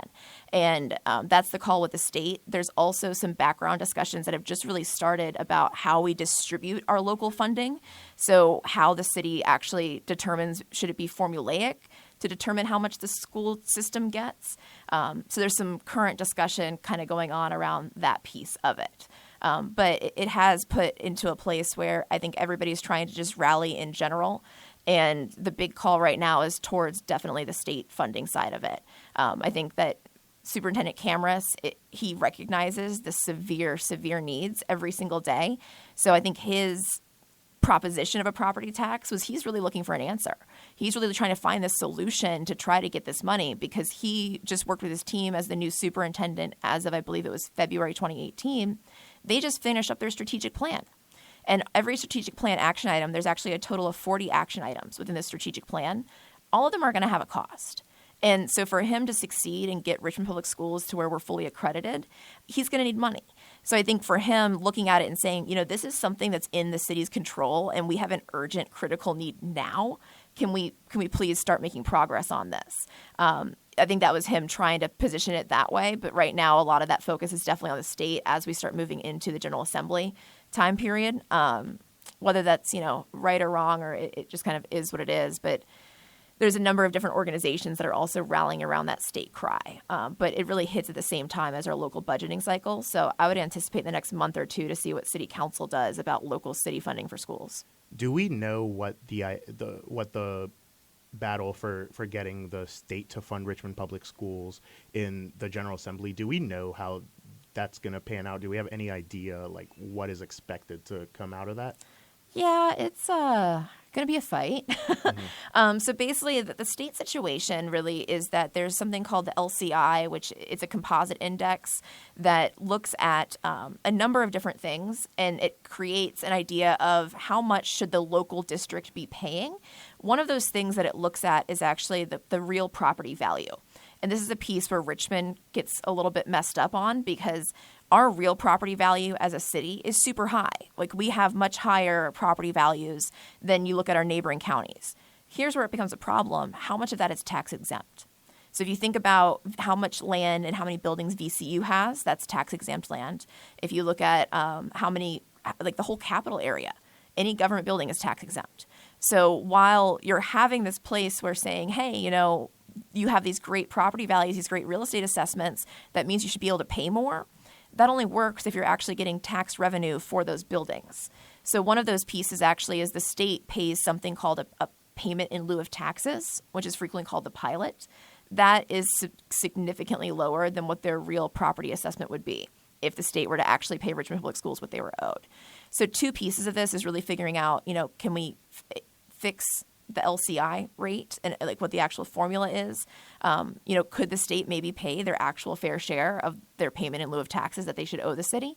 Another piece of it, though, is that Virginia, I believe, was one of six states in the country.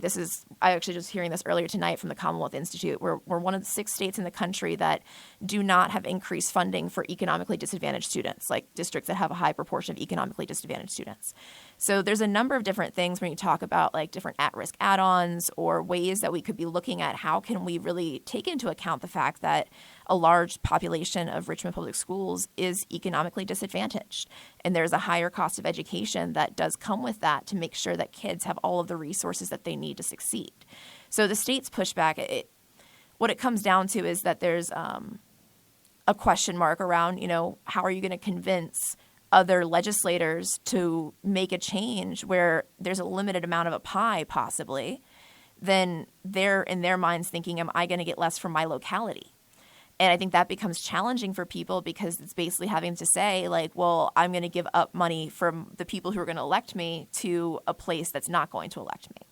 So there are some things that are out there right now that might be able to be a play to put more money into that pie, so to speak. There's a recent Supreme Court case that was obviously didn't involve Virginia, but basically it would allow states to charge sales tax on internet sales. So that's one thing where if that Supreme Court ruling goes into effect, then Virginia could start capitalizing on sales tax that technically we don't pay now, but the state should be owed because retail sales or sales tax, it's things that happen here or sold here. So that's one piece of it. Unfortunately, the General Assembly passed a law that if we ever were able to have the sales tax for internet sales paid to us, it would automatically go to transportation. So part of this fight is actually that we're now going to have to say, okay, well, how about we do that towards education, moving it towards that piece of it. But I think that there's a number of localities that are really on board with this to where it's a statewide coalition now, because we're not just looking at this of Richmond City needs more. the campaign that especially like Mayor Stoney is trying to coordinate with a number of different organizations, including like Virginia Educators United, and involving local orgs for this is really, this isn't just about Richmond. This is about the entire state. And the Commonwealth of Virginia has not been funding education appropriately across the entire state. So trying to build a broad-based statewide coalition instead of trying to go it alone method, I think it's going to be really challenging. I think people definitely feel like, is this plausible? But at the end of the day, it's hopefully the big difference is that instead of individuals and individual orgs, it's really trying to get a whole statewide coalition and conversation started to push on all of our legislators at once. But that's basically where things stand with the state, an uphill battle. So the fact that the General Assembly, I mean, you talk about a blue wave. They've been talking about that at the national level. But last year in Virginia, we kind of had a version of that in the House of Delegates, where I think Democrats picked up 15 seats in the House of Delegates. Does the fact that that happened, how does that change the outlook here in the fight for state funding? Yeah, I mean, I think it's actually a lot more positive because if you guys remember the Medicare expansion, or Medicaid expansion, sorry, the Medicaid expansion actually had a positive impact to teacher salaries. So there was a piece of that was going to basically free up money, that if we expanded it, there'd be more additional revenue that came into the state that the federal government was going to get us to pay for it all. That then we would in turn have extra money in the budget to be able to give teachers an increase. Now, this is something that was not like, hey, guys, this is the first year we can do this. This has been like years and years of a battle to just get to the point where we're doing this Medicaid expansion. So part of that blue wave that happened last year really in the General Assembly, I think definitely took impact, was able to impact the fact that that even got passed. Now looking into 2019, there's a whole next level of contingent of General Assembly seats that are going to come up for election. So I think there's definitely also a second chance of, if we don't get something done, our General Assembly meets in January. That's, to me, a very big statement that people need to make in November of that same year. So I think strategically we might be in a good position that way for people to see, do you want the second blue wave to come for you? If not, maybe we should talk about school funding. But, if it doesn't happen this year, I'm super hopeful that maybe that second wave towards the General Assembly will continue to flip it a little bit more blue. Because right now, obviously there's one, I think it's the House that has like one, it was the bowl draw, if anybody remembers the bowl draw. Right, and that was where the candidate, was it David Yancey? I think it was, yeah. And he was able to keep his seat because his name was drawn out of a bowl. Out of a bowl, because that's it was tied at that level. Right. Like that's literally a bowl. If anyone needs some kind of reassurance that their vote does count, then I think there's probably no better example than that. Right? I mean, the fact that we had to sit there and ask the question of like, okay, but does it specify? Does it specify what kind of paper this should be on? Is it folded? Like, what kind of bowl is this? The fact that they went to the VMFA and had to get a bowl, like, just how ridiculous this entire thing is. That's a great reason to vote because that's absurd. And now I do want to toss it over to our other studio where we have our political director, Georgia Geen, and she's going to give us some of the results going on around the country right now. Thanks, Fidel. In the House, Virginia's 4th District has been called in favor of Democratic incumbent Donald McEachin. Republican incumbent Barbara Comstock has been defeated by Jennifer Wexton in the 10th District. In the highly competitive 7th District, Republican incumbent Dave Bratt leads by less than half a point against Democratic challenger Abigail Spanberger with 94% of precincts reporting. Spanberger would be the first Democrat to hold the 7th District in decades. Republican incumbent Scott Taylor is leading slightly against Democrat Elaine Luria in the 2nd District. The 5th District has been called in favor of Republican Denver Riggleman. In the Virginia Senate, Democratic Senator Tim Kaine defeated Republican Corey Stewart by a 7-point margin. In the 5 remaining competitive Senate races with precincts reporting, 3 Democratic candidates have a shallow lead against Republicans. Republican incumbent Ted Cruz maintains a 1-point lead against Democrat Beto O'Rourke in Texas. Republicans are leading in governor's races in Florida and Georgia. With the Commonwealth Times and WVCW, this is Georgia Geen. And we're back here in our studio, and thank you, Georgia, for that update. And we have John Carpenter here for another update. And just to clarify, There is no winner in the House 7th. I don't. The numbers that we were reported in the last break were a little off. Still, only 73.25% of the precincts have reported. There are 0 votes counted from Chesterfield County. 3 precincts in the state that are not Chesterfield are the only thing outstanding other than Chesterfield County. So the 7th district will come down to Chesterfield. So that's exciting. So that could be, we could be here for a while, considering that we don't have that yet. I want to play a little clip about Donald Trump, and we're going to talk about things going on at the national level. Donald Trump gave indication of what his closing argument for this midterm election is. Let's take a listen. Democrats want caravans. They like the caravans. A lot of people say, I wonder who started that caravan. And I want to thank Mexico. Mexico has been so incredible. Thank you, Mexico, and the leaders of Mexico. Thank you. And you know why? Because now Mexico respects the leadership of the United States. They haven't done this. They now respect our leadership. Thank you, Mexico. Great.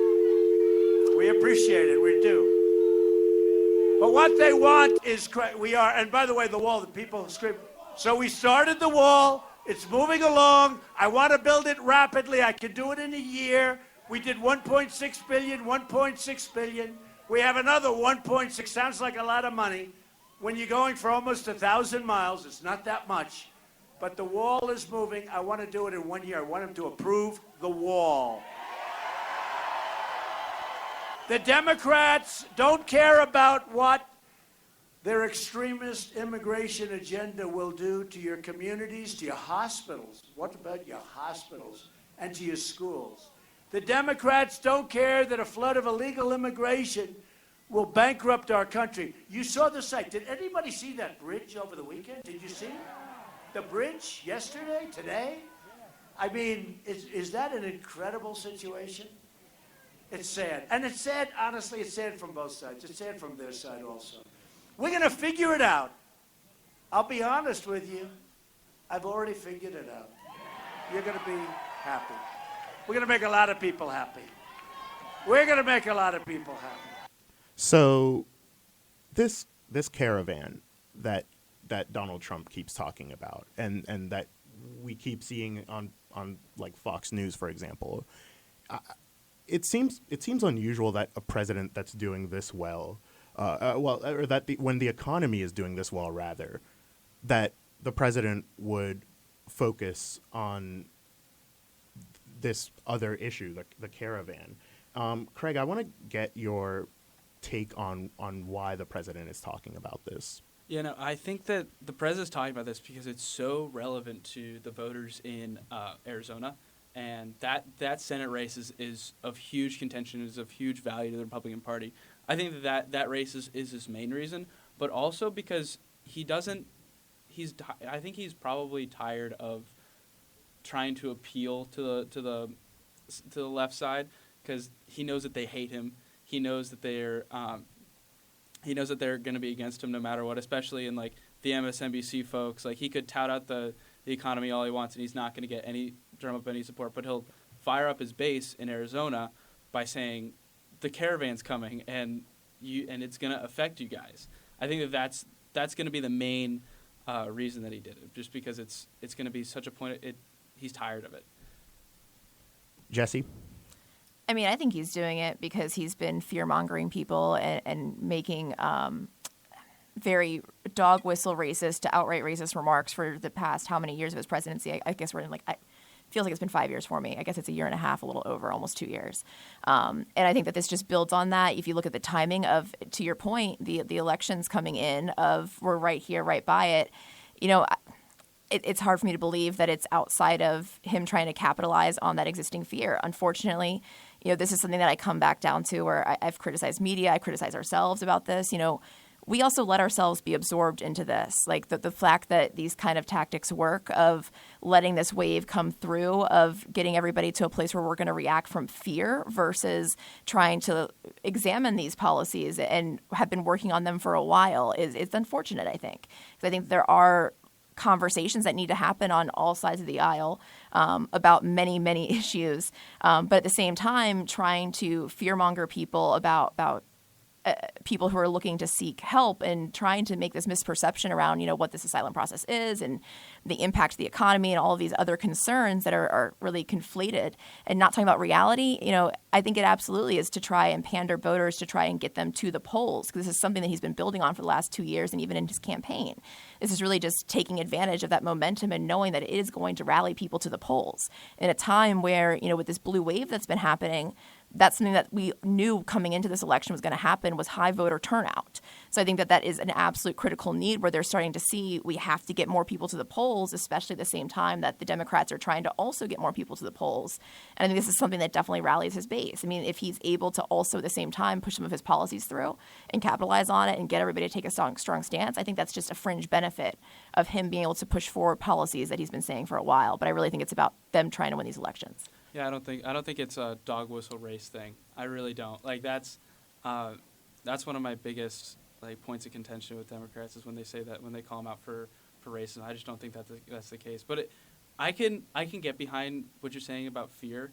I don't know if it's fear mongering, because the reality of it is that the migrant caravan, with that amount of inflowing immigrants, it's a lot of low skilled labor, which will drive the price of labor in general down. So from an economic standpoint, it makes sense, and especially an economic nationalism standpoint where we want our country to be doing better. We don't want to lower wages for our already low skilled workers. We don't want we want more people to have higher wages and to have that happen naturally. I don't think it's a race thing. I think it's a lot of, but I could get behind you that he is pandering to a quote unquote fear. Yeah, I mean, the only thing I would really respond, especially on the piece around the labor piece. So, I mean, right now we actually have a pretty big labor shortage in the construction industry, especially, I can speak in Richmond specifically. And, when you're looking at a place where we just had the RRHA, so the Richmond Redevelopment and Housing Authority has been planning for 5 years to tear down the projects in Richmond and basically redistribute people through a process of deconcentration of poverty by building multi-income facilities throughout the region, which we can go back and forth on probably the merits of that piece of it, but they just recently, within the past 5 days, beginning this month, decided that they don't have, because of the rising cost of construction, it would cost about $250,000 per apartment unit, and that's completely unfeasible cost-wise. So they've decided to actually just renovate all of those public housing projects. So they've spent 5 years going towards this, and now you're looking at a place where you have a construction shortage. So, I would just contend that, pushing the prices down, it's not even so much about trying to make sure someone's paid fair wages. It's also figuring out, there's not enough people doing these jobs that we look around here in the Richmond region. And we're about to come up on a proposal that's going to add a massive amount of housing and hotel space and retail and office space if this Coliseum development project goes through. I mean, already we're looking at a labor shortage in this industry. So I don't see where it necessarily makes sense to worry about this, where it's this is something that's we need to fix the policy and not just say, let's shut these borders and let's be super aggressive in the way of really pushing through policies that don't necessarily even really attack the problem and figuring out how can we actually solve this issue in a way that is amenable and is beneficial to the economy instead of using this fear-mongering that uses, again, I would contend, dog whistle racist politics. Whether we disagree on that, I mean, I would love to hear more about how that's not racist. And that is true, but in Virginia, that we do have a construction worker shortage, and I think that's a problem. And I'm more libertarian when it comes to immigration. I like a little bit more. I would like a little bit less restriction on it, just in order to get more people. If people are coming here willing to work, or they want to work, they want to raise a family here, they want a better life here, I'm very sympathetic to that. Now, but with this caravan, they're applying for asylum, but in a weird way. They're going to a port of entry, but there's so many of them that they can't get that many. They're going to have to ram through a ton of underchecked asylum. What do you call it? Underchecked asylum certificates and green cards. I mean, maybe if we actually were a country that seemed, I don't know, welcoming, and we're trying to have amenable policies instead of trying to constantly shut people out and making people afraid to the point where maybe there is no other option in their minds. That's a piece of it to me too. When you have a country, what doesn't really help in saying we do need to have a process where people are able to come in here legally. What doesn't help having them be here, be able to live here freely, legally, and feel like they're part of our country is having a president that portrays them as rapists, a president that portrays them as these people that are murderers. And these are the things that I'm talking about when it's you're painting a perception, you're playing off of these existing stereotypes and fears that people truly have of, honestly, I think it's the unknown. And because in a lot of communities of places that Donald Trump was able to reach and rally, it's a lot of people that don't necessarily have that diversity and are able to play on having a wide experience with people. And I think it's easy to prey on people's fears when it's truly the unknown. Well, I think a lot of it is known. We know that and I don't think it's that he's portraying them as rapists. I think that was a lot of that was a misconstruction of Trump's argument. He put it very poorly, granted, but a lot of it is. So our southern border is where most of our opioids come up. It's where a lot of our heroin comes up. And I think that the reason that we want to, and that's not to say all Mexican people are coming up with heroin, they're not rapists, they're not like, a lot of families do need to come here. They need to, because the life that they have in Mexico or life they have in Latin America is horrible. And I'm completely sympathetic to that. But I'm also but I also know that, south of San Diego, that's where the cartel owns the entire border. There's actually a documentary out about ICE and they were talking about they own the entire border, and they control who can. But I want to ask you then, why some of the more inflammatory things that Trump has said? He said some really inflammatory things, not only with this caravan, but in the immigration debate in general. Why does he use this kind of this very harsh and at times offensive language to describe immigrants and to describe people coming up the southern border? Yeah, I don't think it's a very smart move for him. I disagree with the harshness of his language. I think for sure he's trying to think it through, but I don't know if he's not portraying it very well. He's not very good at portraying any of his views very well, and I think that the harshness of his tone is very damaging. And I don't like the harshness of his tone, because there is good arguments to be made on his side. Like there are darn good arguments to be made on why he thinks the things that he does, but he doesn't do a very good job at portraying it, and he doesn't do a very good job at toning down the language. And I think that needs to happen on both sides.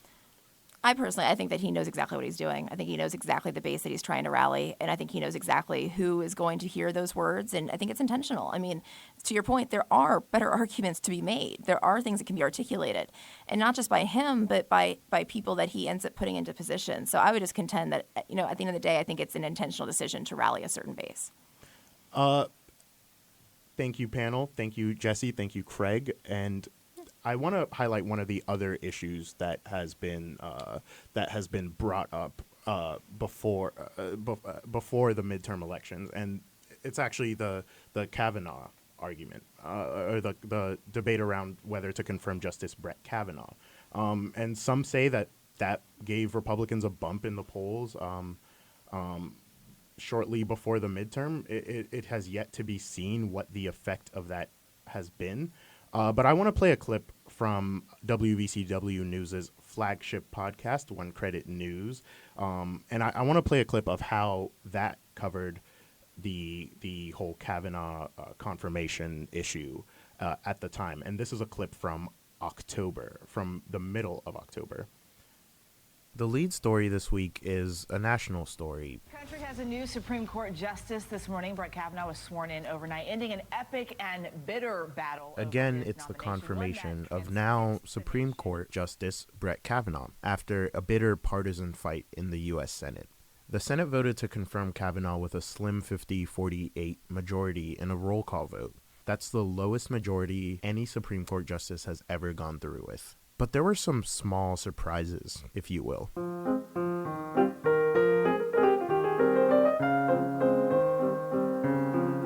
Senator Joe Manchin, for example, he's a Democrat from West Virginia, so a red state Democrat. He voted to confirm Kavanaugh, and he was the only Democrat to do so, while Lisa Murkowski, the Republican Alaska senator, withdrew her vote, so essentially opposing the nomination. She was the only Republican to oppose it. In the midst of all this, there are protesters just interrupting the vote on the Senate floor, and it made for some really dramatic moments as people were watching at home live on television.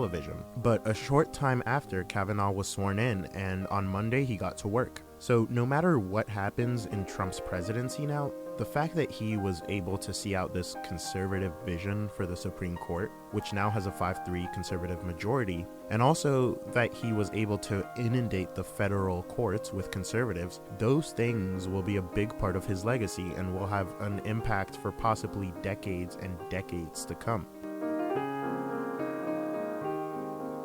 Trump is having an impact on the judiciary that many presidents wish they had. But the fact that this justice's confirmation was marred by allegations of sexual misconduct, that will forever be an asterisk on his legacy on the bench. So this week, I want to look at how we got here. How did we get the smallest ever majority to confirm a Supreme Court justice?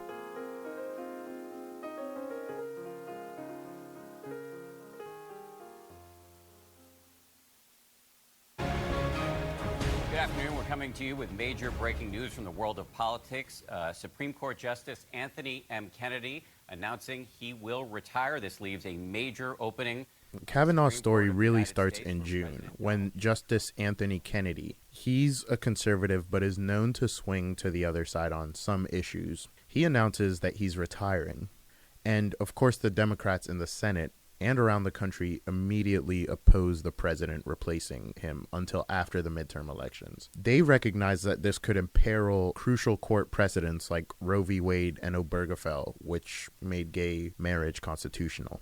And Chuck Schumer, the Democratic leader in the Senate, remembers what happened in 2016 when President Obama nominated Merrick Garland to replace Justice Antonin Scalia, who died. And Republicans then refused to even give him a hearing, saying that Obama shouldn't be able to nominate someone in a presidential election year. And of course, Trump ends up winning the election and he gets to pick that justice. So Schumer says the same rule should apply now with the midterms, but Mitch McConnell, the leader of Senate Republicans, is having none of that. And neither is Donald Trump.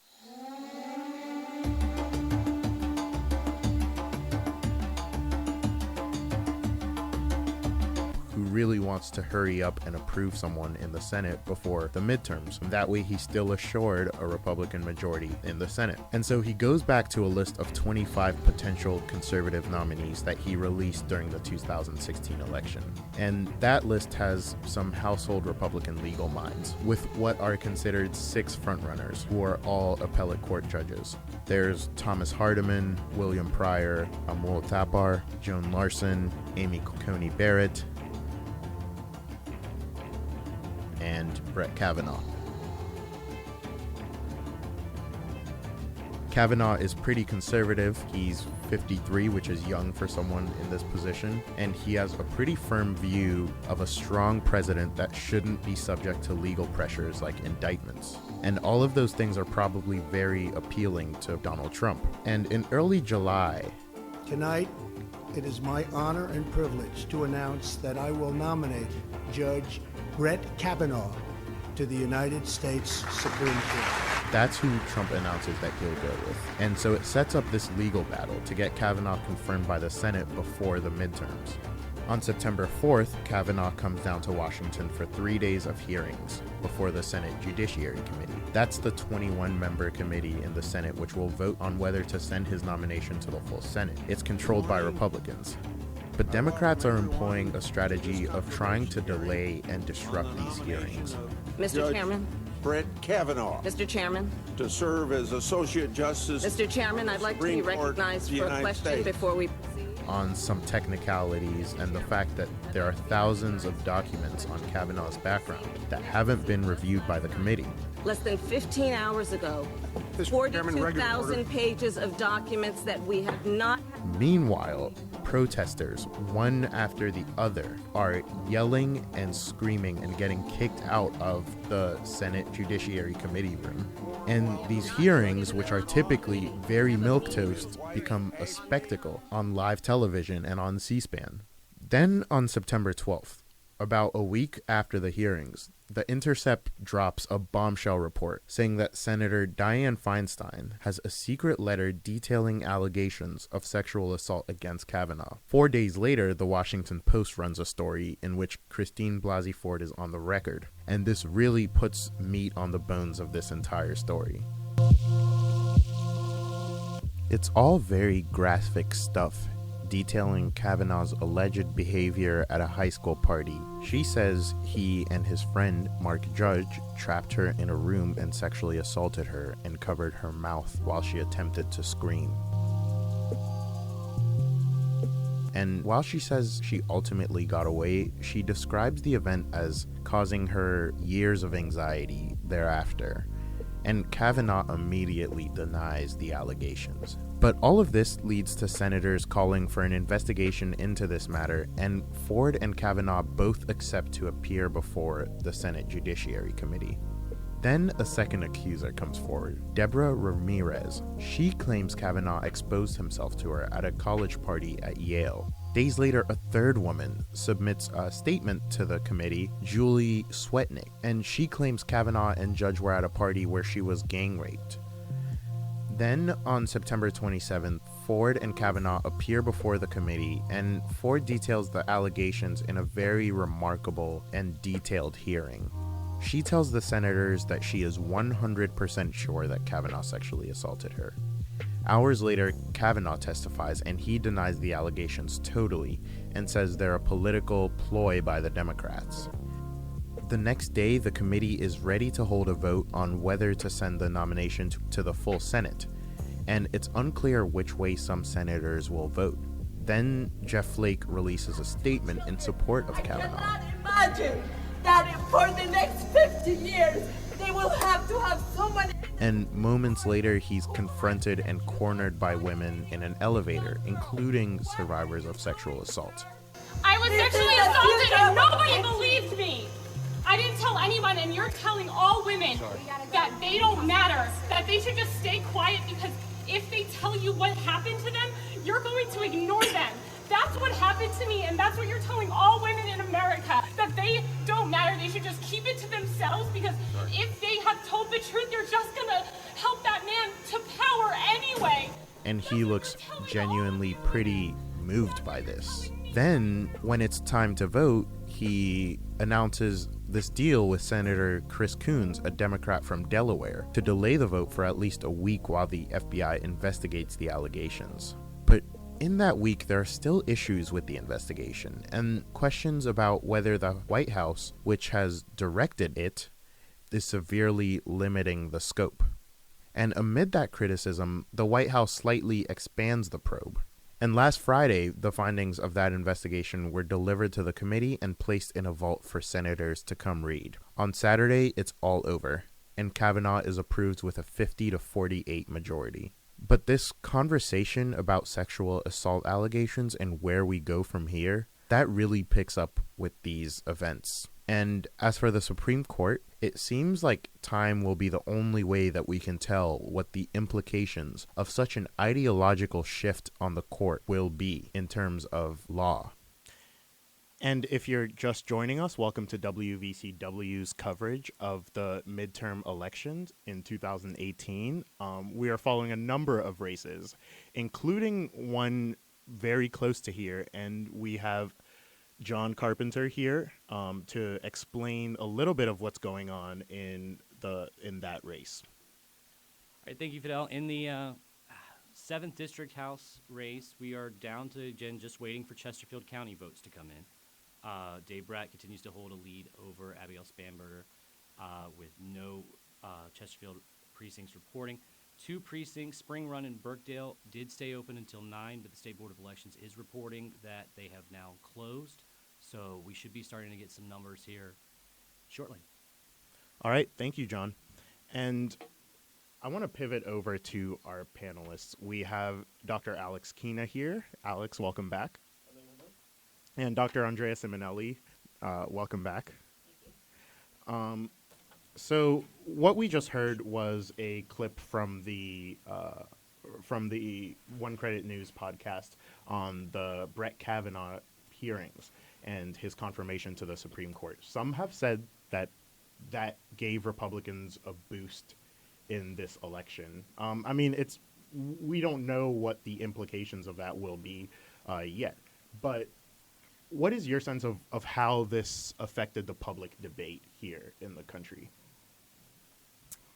Well, funny enough, that's a question I can't answer, in that I was out of the country for that, but I got to watch it out of the country. So I could provide you what it looked like to outsiders. Yeah, I mean, why not? I was doing field work abroad, and so I was in the Marshall Islands, the Republic of the Marshall Islands, when watching it there. So I had the input of those from the Marshall Islands, which we have a compact agreement with for a certain amount of support, and we have a military base. I was staying at the Australian Defence Compound, so I had the input of the Australians, as well as a couple of other different nationalities that would come in and out. A lot of expats spend time there, so Kiwis and a couple of others of the whatnot coming in and out and spending some time. And there was a lot of confusion and outrage of trying to understand how this made sense, that this was the guy that was chosen.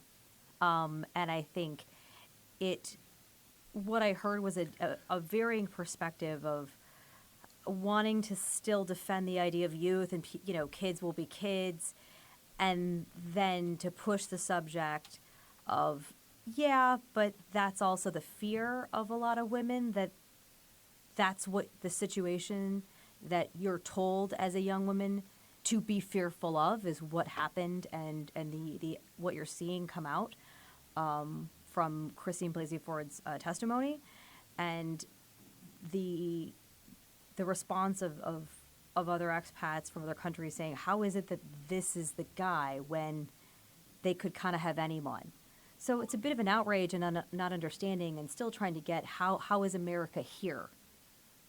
Because this was not how the rest of our hearings went. And they were always so, I don't want to say mysterious, because they're always done in public, but just not covered the same way, because there was usually nothing so controversial about so many of the appointees until now to the Supreme Court. I mean, at least prior to Clarence Thomas, but the last several, there had just been nothing to concerning. Yeah, it's interesting to see how there's been new frontiers in terms of partisan conflict. And so it's interesting to see the polarization manifest itself on a Supreme Court nominee in a way that we really haven't seen since the Clarence Thomas hearings. In terms of how this actually affects the election, I don't know. That's kind of hard to answer, because I feel like talking about women candidates and women voters being mobilized, there was quite a bit of enthusiasm and determination among women after the election of Donald Trump. Donald Trump made a number of statements that had the effect of mobilizing women against Trump and the Republican Party. And you would have thought that it couldn't get any more dramatic, but of course it did. And so how does this play out on 2018? I don't know. I think that probably, it doesn't have much of effect in terms of Democrats. If you were sort of engaged and mobilized before, if you were determined to go out and vote and cast a vote on Election Day, then probably not a whole lot changes. For Republicans, it's a win, but I'm not sure many Republicans really care, if that really changes their mind. It's more of a symbolic victory. So I don't know. We'll find out. There's a record number of women candidates who are running, and these were events that were set in motion before the Kavanaugh hearings, and so it may just be sort of like a blip on the radar, or it may actually matter. But again, Supreme Court nominees. This is not something that's on the ballot, and so this is really a story about individual races being played out across the country, and certainly Trump plays a role in that. So it might be something that we'll discuss in the weeks following the election. I mean, there's some information out there that suggests that this is something that galvanizes, especially Republican voters, to the polls. I mean, it's certainly something that Trump has been running on the last few weeks as one of his major successes. He's now appointed two he's now appointed two conservative justices to the Supreme Court. I mean, many presidents don't have that impact. Or the opportunity. Within this short time frame, absolutely.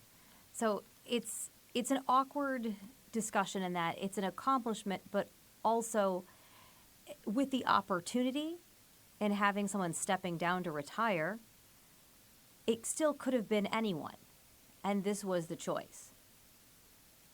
So in some ways, this could have gone much easier, much smoother. It could have been a much bigger win had there been a choice of somebody who was going to be a quick and easy win for him.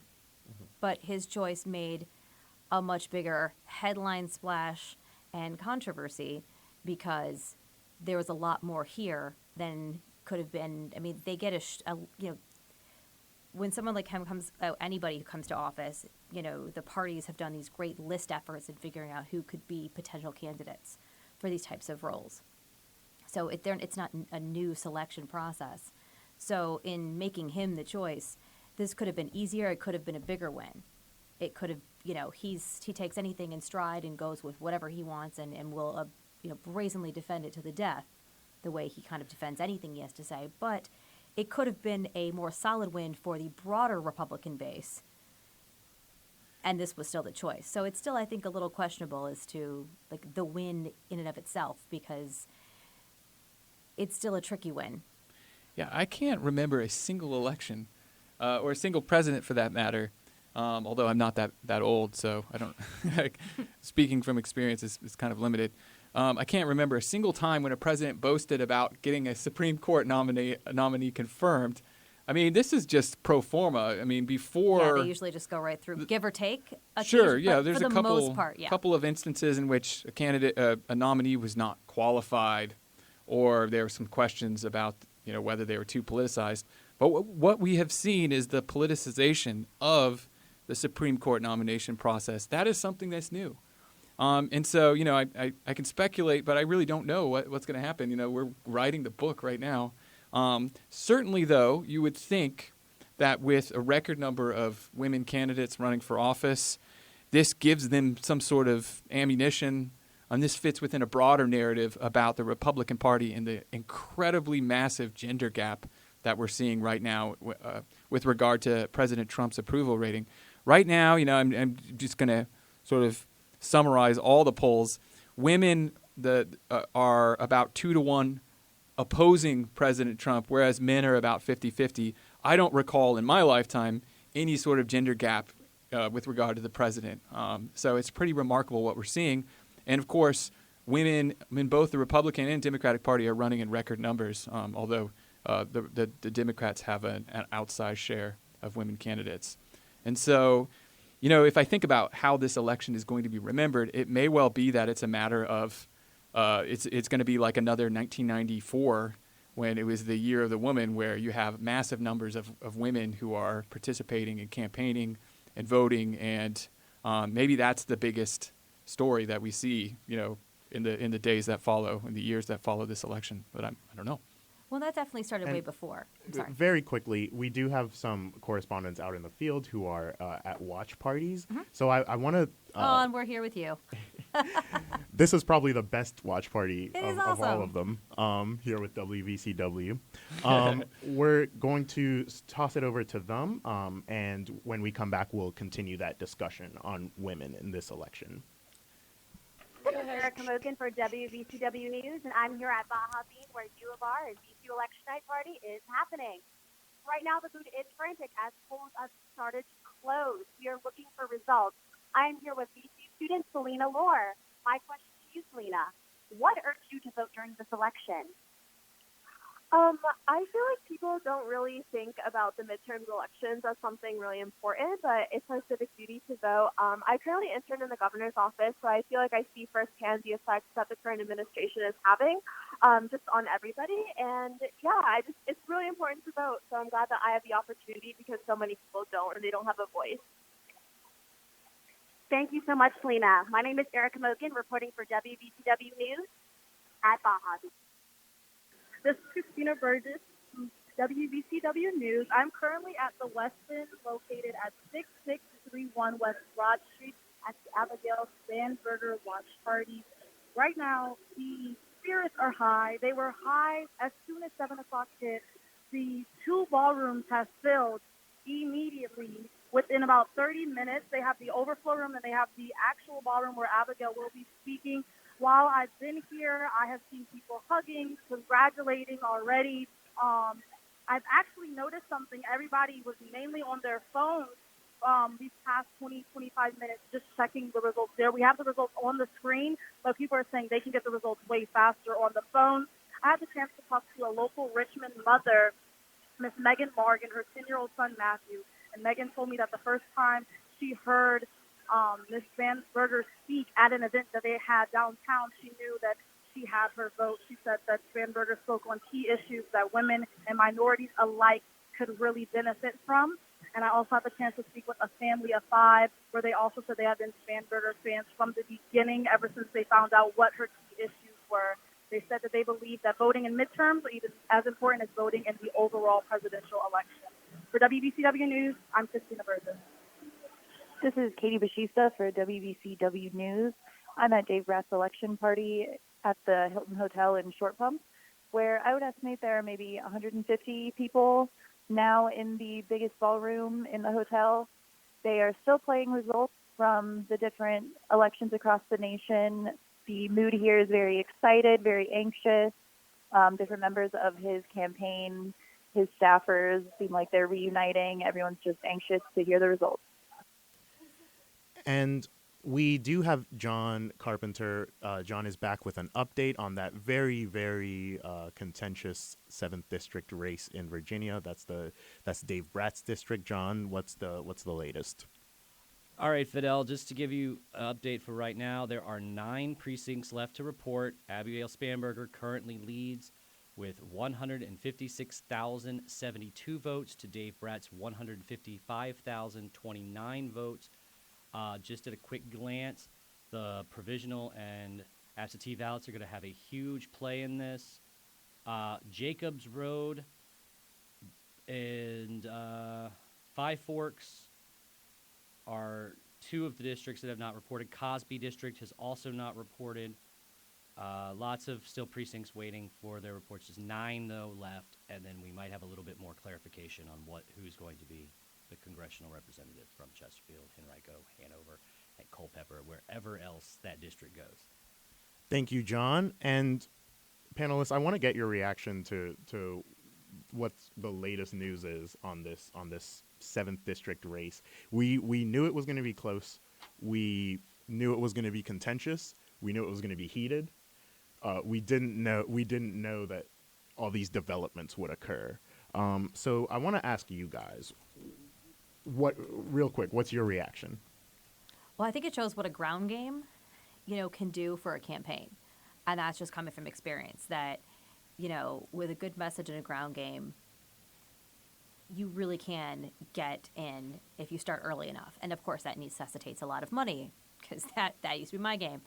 But that in a year like this, when there's been so many things that have been contentious generally in the population, that the only way to really break through those types of things is not really the high dollar pieces, like the commercials. They're great icing on the cake, but there's a whole formula to that. And you're really not trying to reach everybody who's seen the commercial. You're really trying to get a small few. So it's that ground game. It's that getting personal with people, getting to know them, getting on the ground and having that type of work person to person. And when you do that, that's how you're building. It takes so much longer and so much more work to do, but that is how you infiltrate and make that kind of gains. When we knew these districts were red, and to see people coming from the left and really making those swings, it's that kind of personal touch that makes that happen. And it's a heck of a lot of work. Yeah, and one of the things, just the fact that here we have two candidates who are 1/3% apart, with 96% of the precincts reporting, is really remarkable. If we go back to the 2016 race, what we saw in that was that Dave Bratt won by over 15 percentage points. This go around, Spanberger has had a lot of money. She's raising him about 3-1. She's raised almost $6 million of the last quarterly report, and it's truly remarkable that she is even this competitive. So regardless of what happens, this race sort of speaks to the fact that the demographics are changing. The district map obviously changed, and that plays into this. But the fact that you had a candidate, she was the right candidate for the right district, for the right race at the right time. And, anything's possible. If you would have asked me 2 years ago whether it was possible to knock off Dave Bratt, I would have just laughed. But she has given him a run for his money regardless of what happens tonight. We may not even know the results of this race tonight because it's so close right now. But it's really remarkable to see. I also agree with Professor Simonelli that this really speaks to retail politics. That's how politics and campaigning has worked for ever since the 1800s. I like it old school. Yeah, there's really not a whole lot to it. There's not much of a science. You just go out there and knock on doors and make your case and show your face around town. I mean, that's how you win elections. And it just goes to show that even a incumbent who you would think is protected and who's very strong can be vulnerable at times. So it'll be interesting to see what ends up happening. Regardless, this is kind of like your textbook campaign that Spanberger has run, and she's done about as well as you could possibly do to challenge somebody like Bratt. But I'd like to emphasize with that how hard that is. I mean, having won races where we were on these 50-50 cusps. I won a really big one in 2006 that no one was really expecting us to really pull out in upstate New York. And having, lost tremendously, like that's the beauty of politics. You win some beautiful, you lose some really ugly. You win, you learn more from the losses than you do the wins, but also it's understanding how, when you win, how fine-tune a piece of machinery your campaign has to be to do it. Campaigns like this make it look easy. To have to, like when you see the final numbers of squeaking in, even if it's not a win, to pull that close, they make it look easy, but every step of the way, it's so hard. Every day of campaigning, every day of fundraising, how many hours in a day, percentage-wise, are the fundraising versus the retail, the negotiation of that between your daily life and still trying to see your kids. I mean, how difficult that is when I'm trying to schedule a candidate around that. And I'm like, well, I don't know, for 3 minutes, 3 times a week, you can see your family. You're scheduling in their family dinners.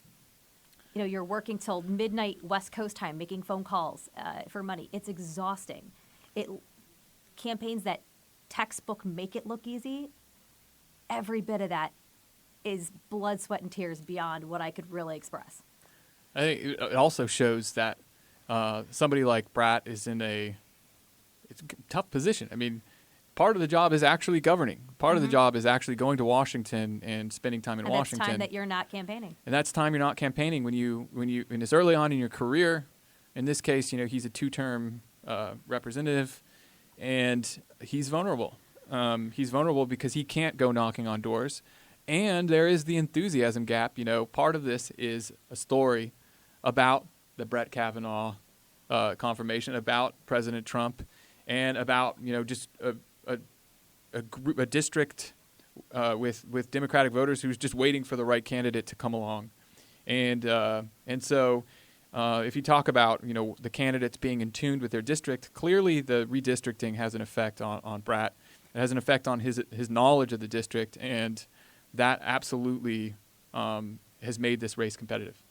So Dave Bratt is this Republican darling. He's one of the most conservative people in the Congress. He knocked off Eric Cantor in 2014, and Eric Cantor was House Majority Leader at the time. What happened? How did this ruby red district and this ruby red candidate? How is a Democrat competing in that district now?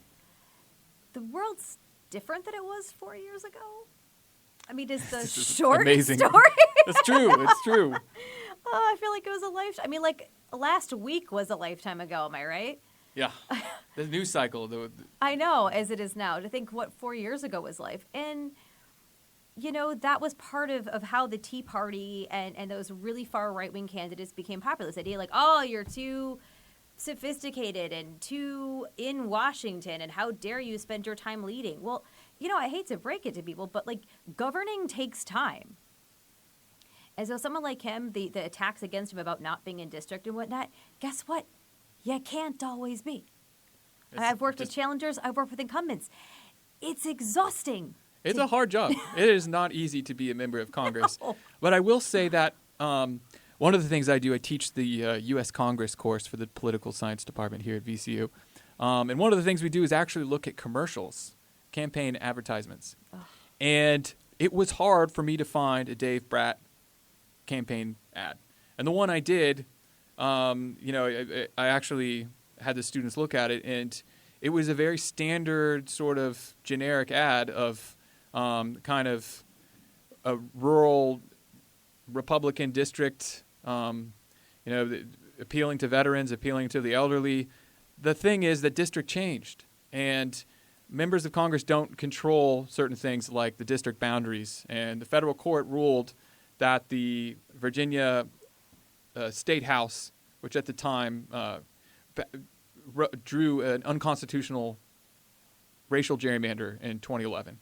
As a result, they had to redraw the districts, and that had a profound effect on the district that Bratt represented. So he had to essentially overnight represent completely different district boundaries. And members of Congress will tell you it takes a career to really know your district very well.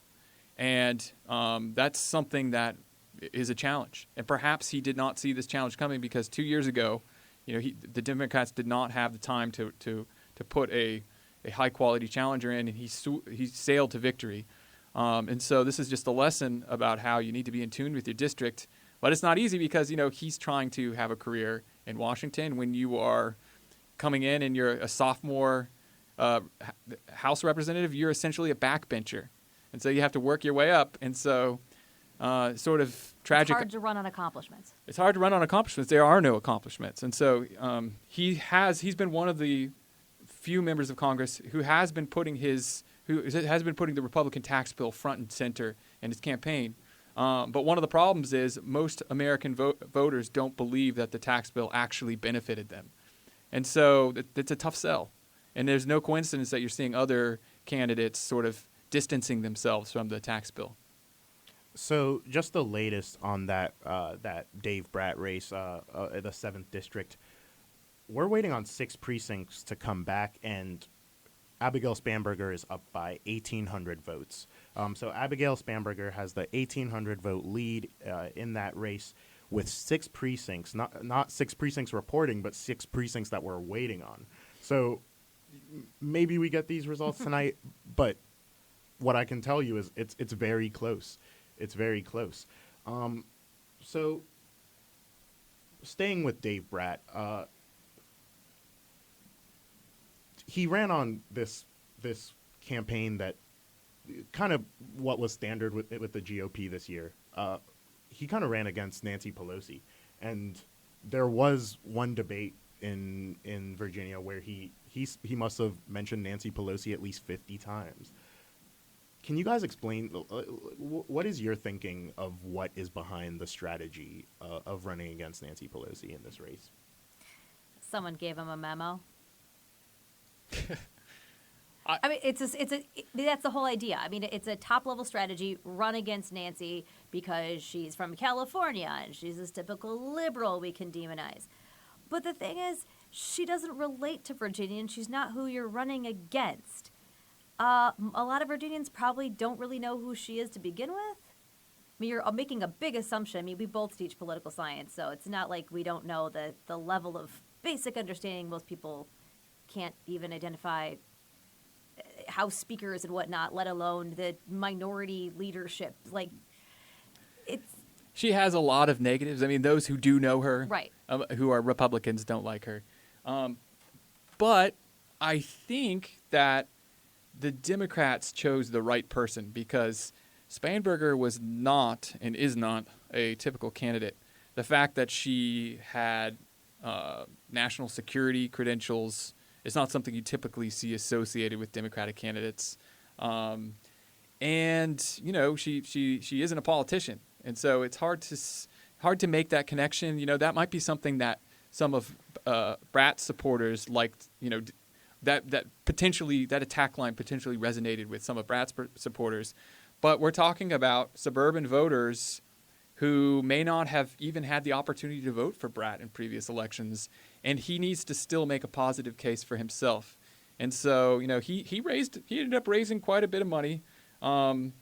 He didn't raise quite as much. He raised almost $3 billion and spent almost $2 million.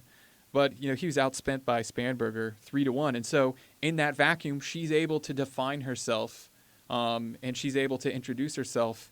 And I'm not sure that he was very effective at defining her. You know, and then the other aspect of that is she was in the district campaigning while he was working. So that's always hard.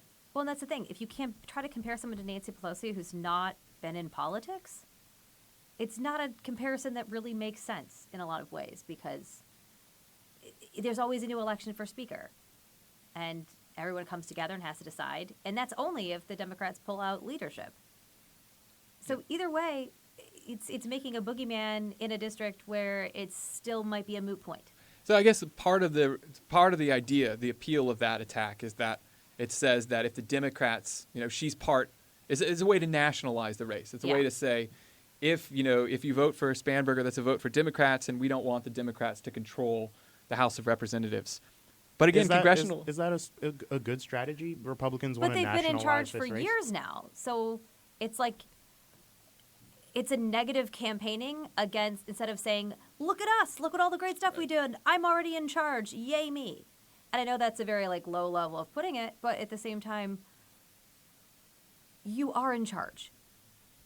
2 chambers and the presidency and the power. And he's running Nancy a campaign Pelosi doesn't have to be the boogeyman if you have all the power. He's running a campaign as if he's you close the door. He's in the She's minority. locked in the closet. There is no boogeyman. You see? Yeah. So that's the thing. You know, it's a lot easier to attack. It's a lot easier to tear somebody down. It's easy to be in the minority. It's much easier to attack the majority. But once you actually have power, you can concentrate on your opponent, but that just undermines your own strengths. And so, yeah, I mean, part of it is perhaps there isn't a lot to run on. I mean, the Republicans, though, they passed a historic tax bill. But the problem is the tax bill, the perceptions of the American public in a number of polls suggest that they don't believe that they really benefited from the tax bill, that instead it was more of a giveaway to the top in corporate America. And so that has consequences. In a local race that's going to be basically be determined by your ability to mobilize voters at home, you have to be able to tout your accomplishments in a way that resonates with voters. So very quickly, I do want to get a sense of what it is like in the Bratt campaign right now. We have a correspondent out in the field at Dave Bratt's watch party I believe in Chesterfield or Short Pump. So let's take a quick listen at that. I'm Katie Bashista for WVCW News. I'm here at Dave Bratt's election party at the Hilton in Short Pump, where about 150 people are anxiously awaiting the results of the District 7 race. A couple of polling places in Chesterfield County close around 9 p.m., so it looks like the results will not be coming in for a little while now. All right. Before we discuss this race, we were talking about the impact of women in this race. There are first of all, in Virginia, there are more women in the House of Delegates than there have ever been. And nationally, we have more women candidates than there have ever been. So what galvanized women to run for basically everything this time around?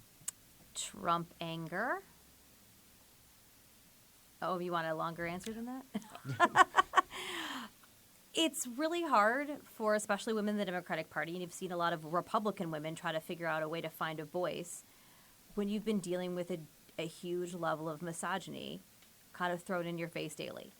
So as you saw, right after inauguration, the larger turnout, which I'd like to emphasize for factual sake, of what the protest was versus inauguration was women being angry that it's not okay to have someone who's been accused of numerous assaults and making intense, horrible comments to be now in charge of the country.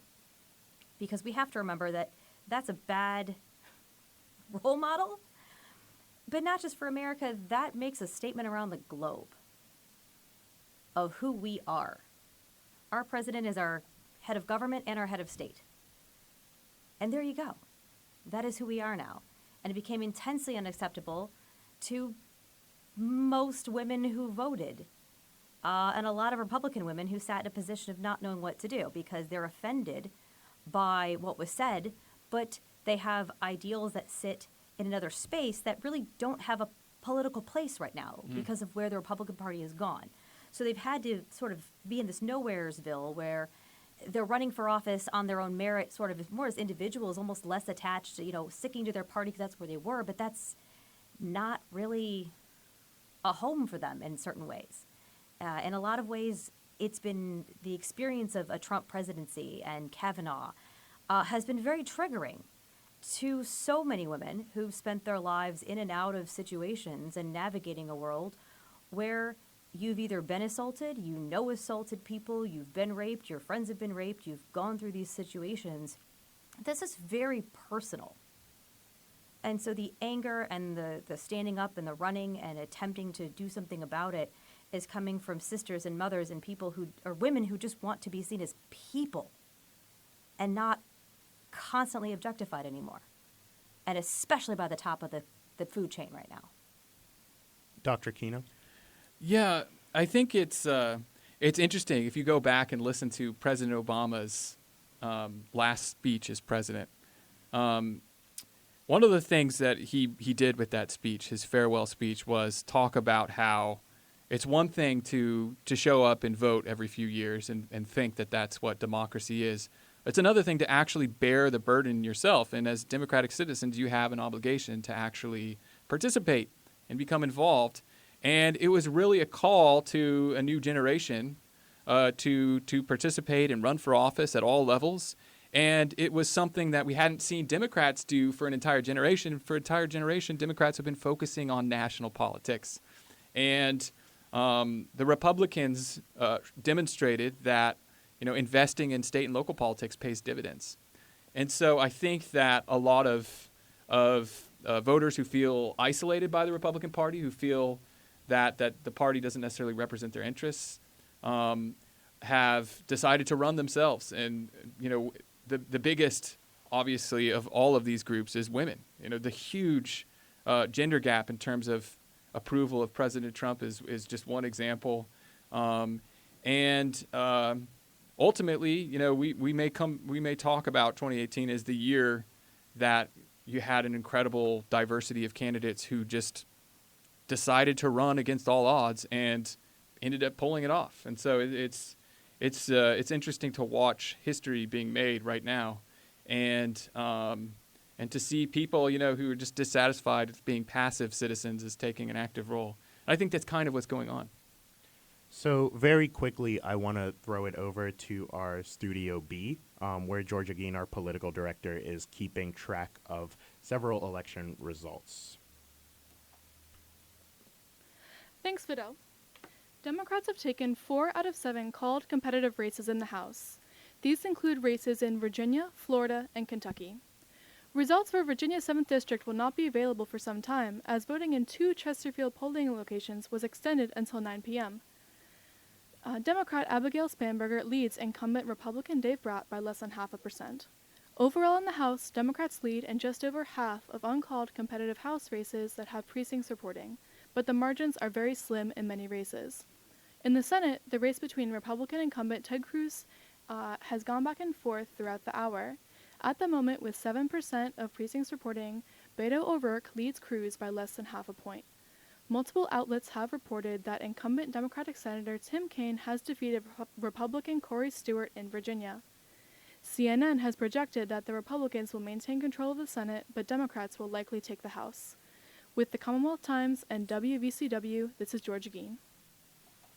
So thank you, Georgia. And I'm back here with the panel, and it's so far we don't know what the outcome of tonight will be. We don't know who will take the House or the Senate for sure, but I want to talk about the impact of either one of well, I guess any one of the many outcomes here. In the Senate, like Georgia said, Democrats are not expected to take back that majority, but in the House, it's still very much a possibility here.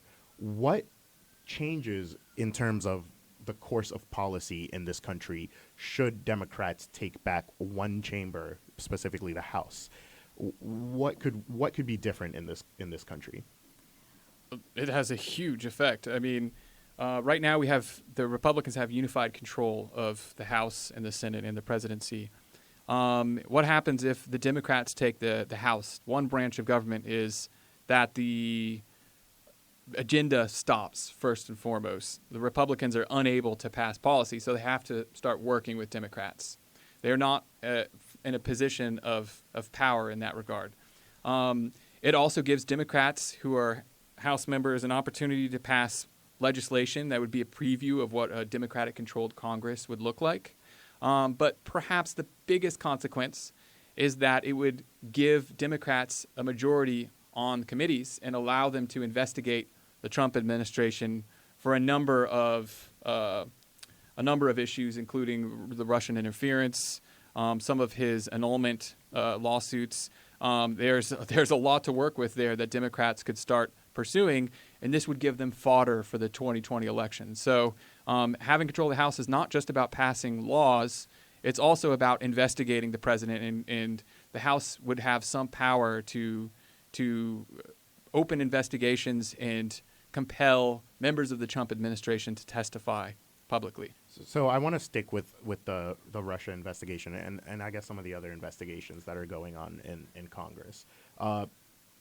Can you guys give the listeners a sense of what because we had investigations in the House and Senate.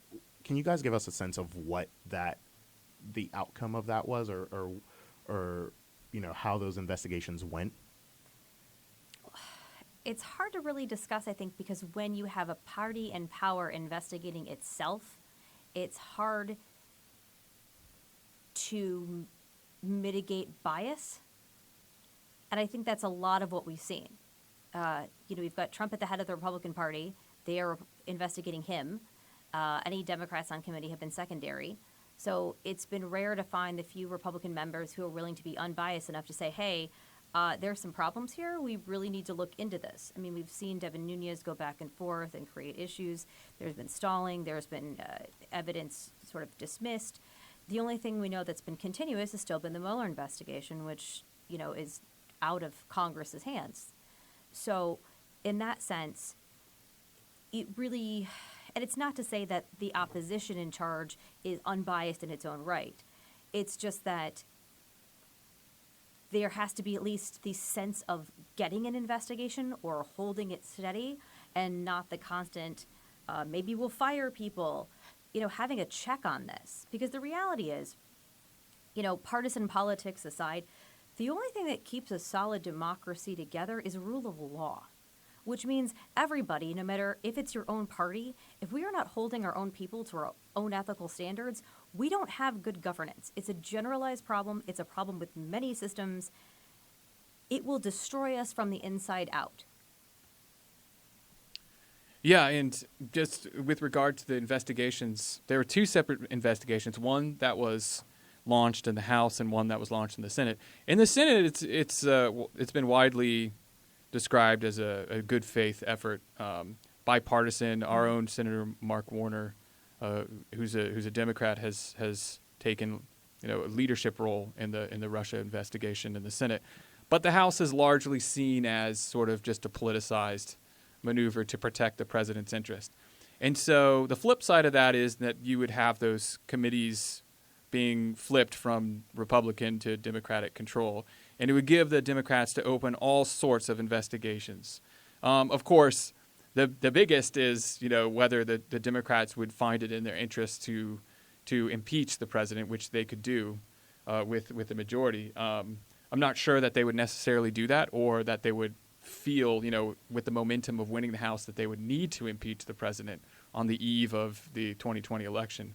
The point is that this completely changes the narrative. It gives the Democrats the power to shape the narrative, whereas the Republicans have been able to use that power to sort of to squash these questions about President Trump. Is the Russia investigation, is that something that voters are keeping an eye on? Is that something that you guys think voters are thinking about when they're showing up at the polls? Polling demonstrates no, or at least every poll that I've seen. However, that saddens me because I think the integrity of our democratic institutions, call me a poli-sci nerd, is probably the most important thing we have going for us. I think that part of it is there's just fatigue among people. The news cycle, it's one story after the next. There's a tendency in the mass media to convey a sense of urgency. And so I think people are just tired. We've had mass shooting after mass shooting. We've had atrocities and murders and bombings, attempted bombings and assassinations. Right. Wasn't that just last week? Oh, my God. That's my point. It's insane. And so it's hard for people to sort of take this in context. If this were a generation ago, any one of these stories would be a game changer. And so I think that they're tired of it. They're tired of the scandal. They're tired of the 24-hour news cycle. And this is what elections are for. This is exactly what elections are for. And so that's certainly part of the story. Real quickly, I want to read off some of the headlines in some of the major newspapers just to get a sense of what's going on tonight. So the Washington Post, their front page right now says Democrats post early gains in bid to take control of House. Meanwhile, the New York Times, GOP takes a Senate seat as Democrats make early gains in the House. And the Richmond Times-Dispatch, Kane cruises to lopsided win over Stewart in Virginia Senate race. That's one that we've been following all night. And, of course, the update on the 7th District race. No results yet in 7th District race. Very quickly, what could be the impact of a divided government here if that is to be the outcome that we have tonight? Gridlock? Yeah, that's the easiest to predict. It seems like more of the same. But at the same time, the one thing that we do know about the Senate is that it tends to be a more moderating body than the House ever was or was ever really intended to be. And I think it may depend on who wins the Senate races specifically. Because as a body, it has tended to be more moderating. And when it comes down to it, the Senate tends to temper what comes out of the House in terms of legislation. So it could surprise us in that bills come out of the House, the Senate tempers them, and we still do get things done. But I think it's going to depend on who comes out of the Senate, because even with a divided government, the Senate always seems to find a way to work with the House often in different ways over the course of the grand scheme of history. It's not been complete gridlock all the time. And I think it's going to depend on the personalities that come out more than anything else.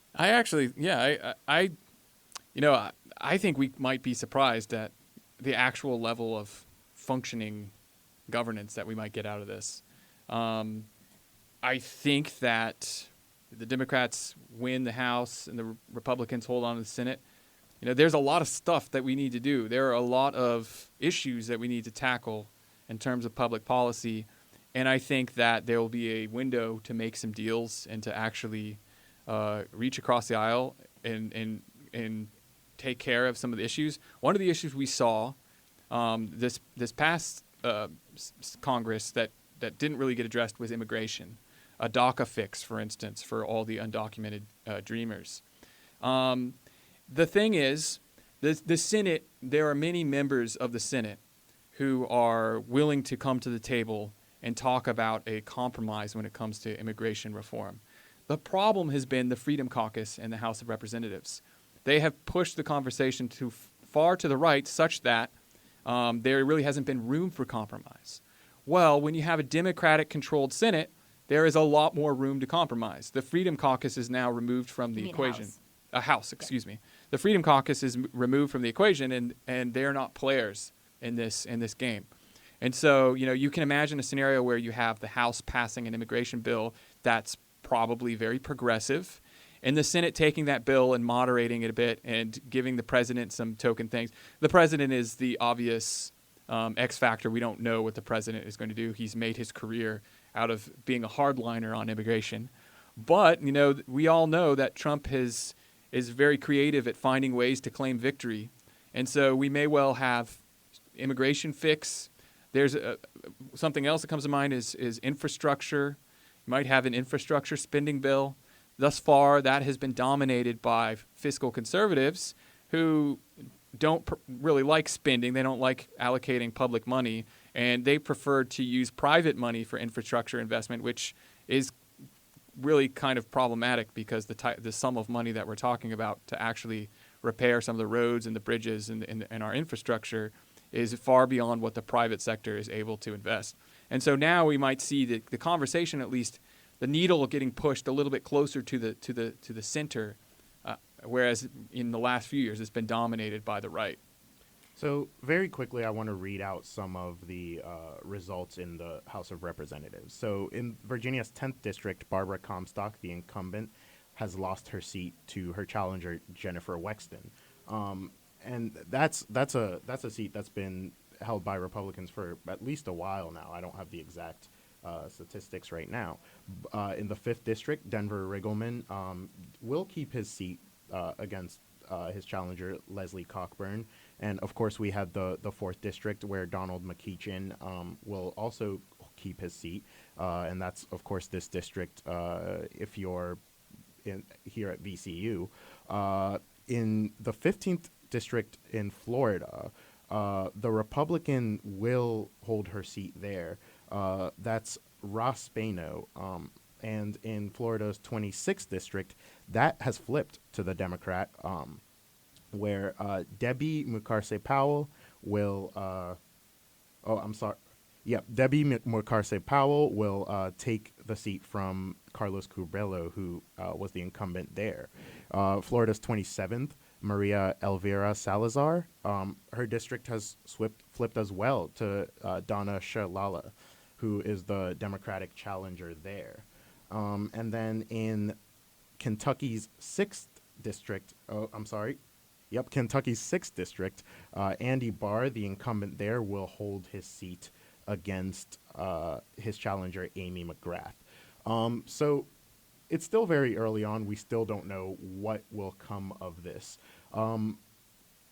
But remember, Democrats need to win 24 seats to take back the House of Representatives. And they are making some headway, like the headlines earlier said. They are making some headway, and that could be an outcome here. In the Senate, it seems like Republicans will keep those seats. I want to ask you guys, because you mentioned in a divided Congress what those outcomes could be. Do you see Donald Trump shaking hands with the Democrats? I mean, he started off his presidency by name calling the leaders of the Senate and House Democrats, and that doesn't seem like a good strategy for someone who's going to decide to work with them later on. Do you see Donald Trump deciding to work with with the Democrats in the House of Representatives and the Senate? Well, one thing we know is that he has a very short-term memory when it comes to his political enemies. If he sees that it's in his advantage to do so, he will reach across the aisle, or at least gesture that way. The question that I am wondering is, will the Democrats feel like it's in their advantage to work with Donald Trump? And I am perhaps a bit cynical, and I tend to see parties as primarily trying to win elections. When it comes to, holding power, there are countless cases in which the political parties would put their electoral security before doing what is best in terms of enacting policy and being productive and doing what's best for the country. And so I am somewhat skeptical that the Democrats would show up and to the negotiating table. They would certainly want the appearance of putting in a good faith effort. But, if it falls apart, they're going to try to find a way to keep the attention on Trump. Because they're looking forward to 2020 when the Senate map is much more favorable to them. And so it's kind of a sad state of American politics where we're constantly in a campaign mode. The perpetual campaign is something that structures all decision-making in Congress. And,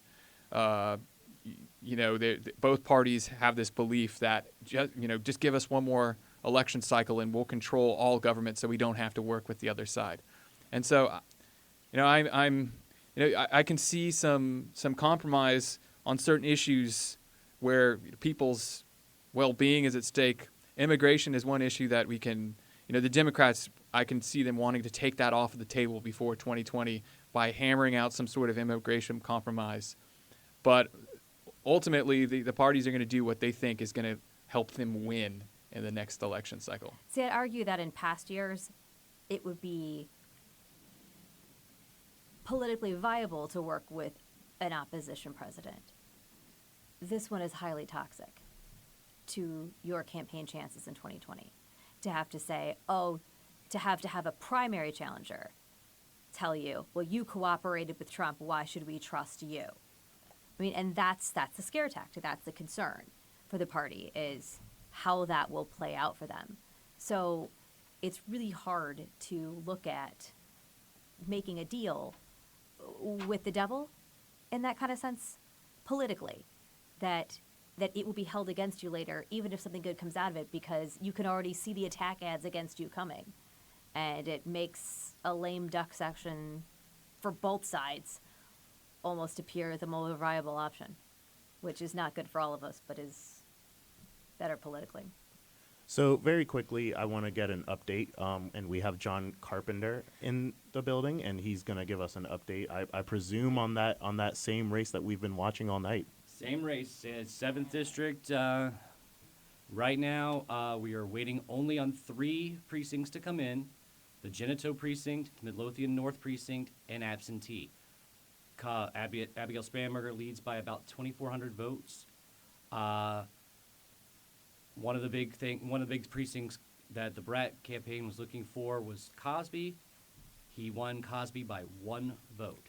So we are too close to call, and it may be too close to call when this night is over. But with 2 precincts and absentees left, the Brat campaign needs a big win in North Midlothian, which is doable. Genito, and absentee. So it's exciting that we didn't know we'd be here at this point with this. Right. We knew it would be a close race, but we didn't expect these developments. And thank you, John, for that update. And throughout the night, we are hearing from students. We sent out our correspondent earlier today in the Commons to give to talk to students about what they thought were some of the important issues. So let's hear from a student very quickly. So could you say your first and last name and spell it for me? My first name's Holly, my last name's Ashton. My first name Holly, last name Ashton. And what's your age and what's your year at VCU with freshmen and your major? Alumni? Okay. That's good. I'm 22 and I recently graduated from VCU back in May. So what's your opinion on Congress prior to this year's midterms?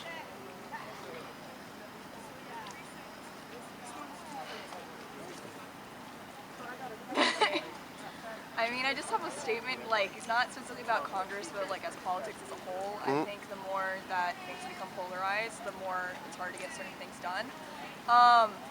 Of course, like, I'm just as angry and disappointed with how government has played out in recent years under the Trump administration, as a lot of people have been.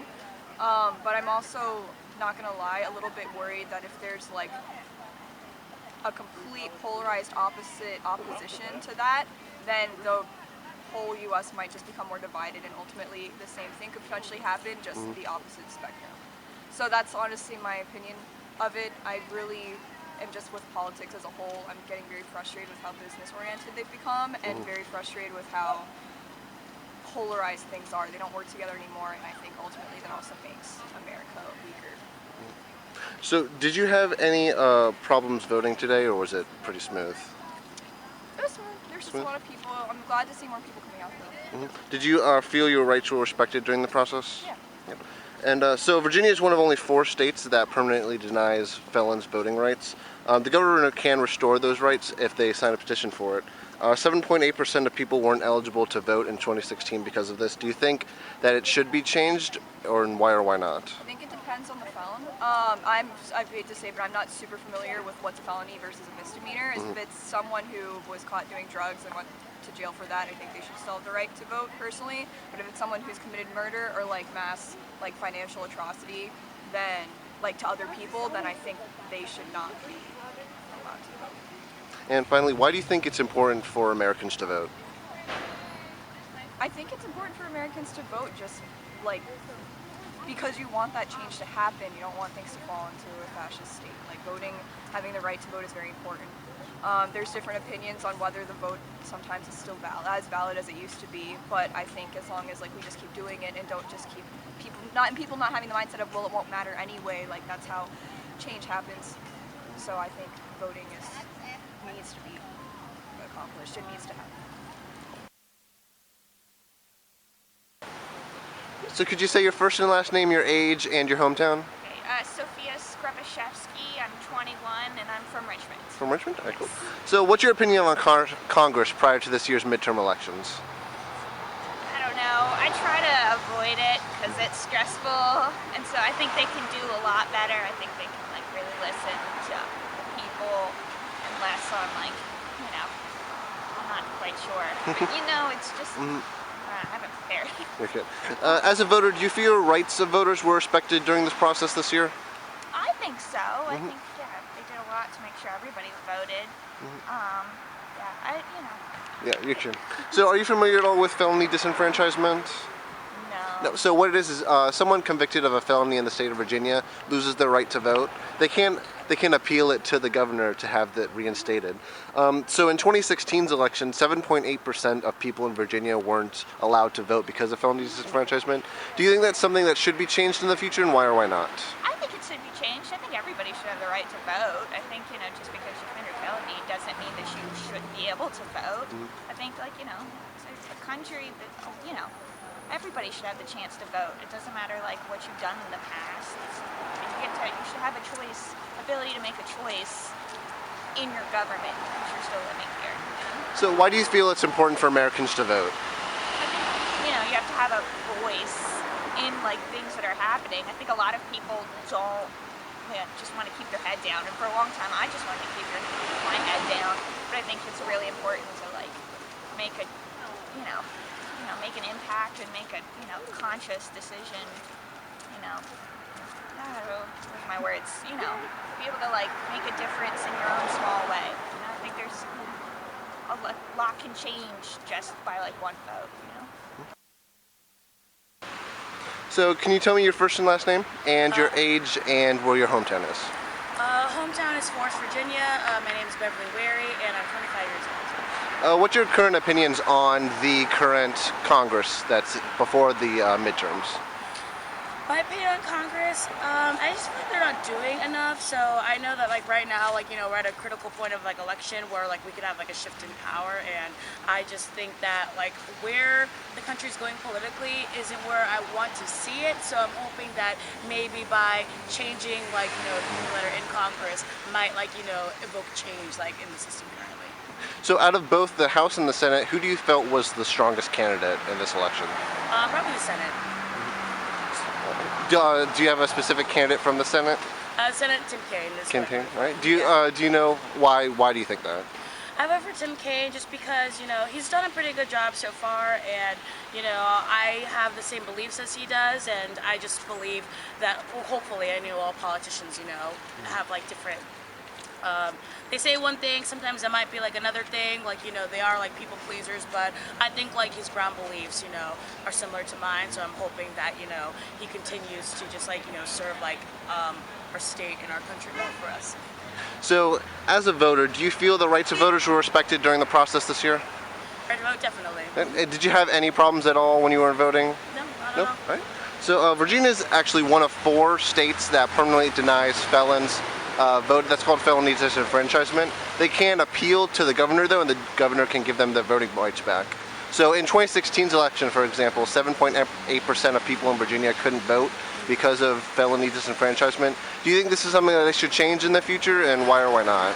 I don't think so, just because, like, if you, like, do a crime, like, there has to be a consequence, and, like, I understand how people think it might be, like, unfair, but, like, I think it's just part of, like, a way to, like, sort of, like, deter people from doing it, because if people are like, oh, I can, like, commit a felony, serve some time, and then that's it, it's not going to affect my life any which way, whatever, then, it's just, like, one of those things to try to, like, lower, like, crime, if that makes sense, so I don't think that should be changed. It sucks, but, like, it is what it is, if it makes sense.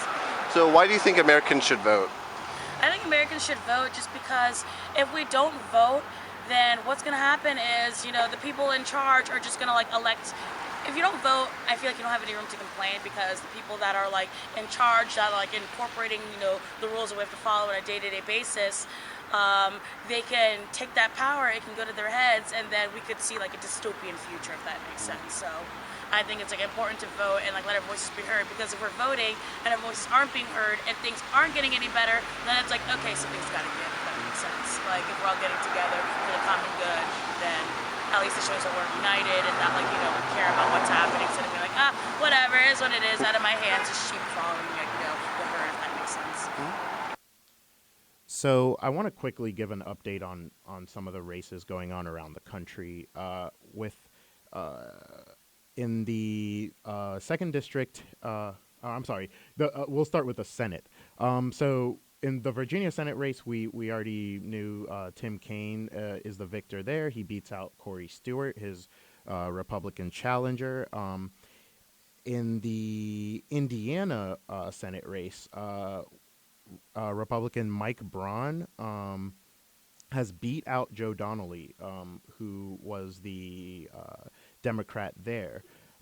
We do have a results for the West Virginia Senate race, where Joe Manchin was the only Democrat to vote to confirm Kavanaugh, so a little piece of trivia, and maybe go some way to explaining that he has won his re-election against Republican Patrick Morrisey.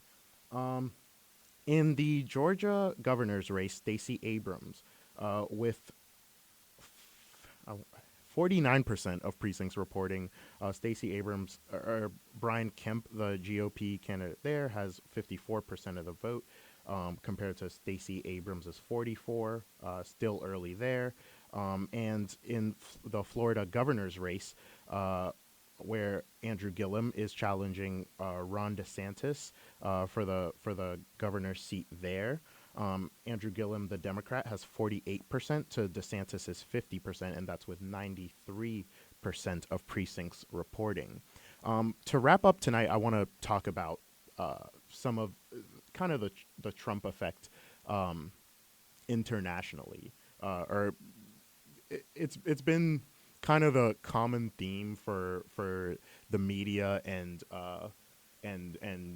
whoever the powers that be to name these candidates that we see that are on the farther right at the international level, to name them after Trump, or to say that they're akin to Trump. And of course, Brazil is the latest place where that has happened, and that candidate won. Can you guys talk to me about first of all, what is the international Trump effect, which is a term that I just coined right now? Well, I think first of all, it's giving him a little too much credit to call it his effect, only because during his rise to power, what you saw was him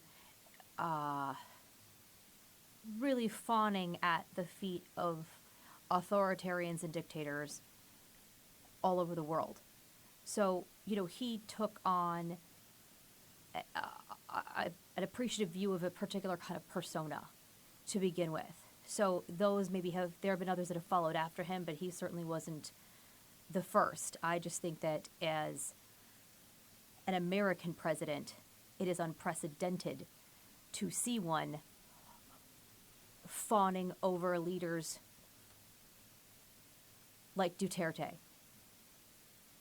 in the Philippines and being so close to Saudi Arabia. And we knew the Bush family was, but this has been entirely different. So it gives him a lot of credit to think like he started something, as much as what he has embodied is something I think, or it becomes a phenomenon in the sense that it's unexpected to see it out of the U.S. And the U.S. emboldening, embracing brutality in other regimes and upholding it and being, best buddies with, North Korea now. And that, almost discussing the relationship, like, I love this guy. And it's, it kind of makes you like, well, as a political scientist, I can't even describe how I want to pull my hair out over this, because the development of democracy and democratic values is just lessened every day that you hear this. Therefore, I think the effect is such that it's really a shock to hear this, because now you have the U.S. as being a world leader, and now what we're leading in is a value system that we shouldn't really be, that we haven't been, that even when we had brutality in our reigns, with Andrew Jackson or whoever, we had always aspired to be better than that. And it's a reversion at levels when we have way more power now than we ever did in days when we used to be okay with levels of brutality in that measure. I think it's diplomacy is a world where small gestures can have huge ripples. And certainly the president came into the job with very little experience. The experience he did have on the international stage was as a businessman. And so we've seen a shift to a more transactional type of diplomacy where it's all about cutting deals. And what that means is the United States has not used its foreign policy as a tool for humanitarianism, as a way to implement American values around the world. And what we see is approval and prioritization of authoritarians and strength. And so strength is something that the president values above all else. And that has huge implications. One of the implications is it undermines some of our strategic alliances with Europe. And on the one hand, this is troubling. If you're a mainstream, a centrist, a Democrat or a Republican, it's something that is a break from the past.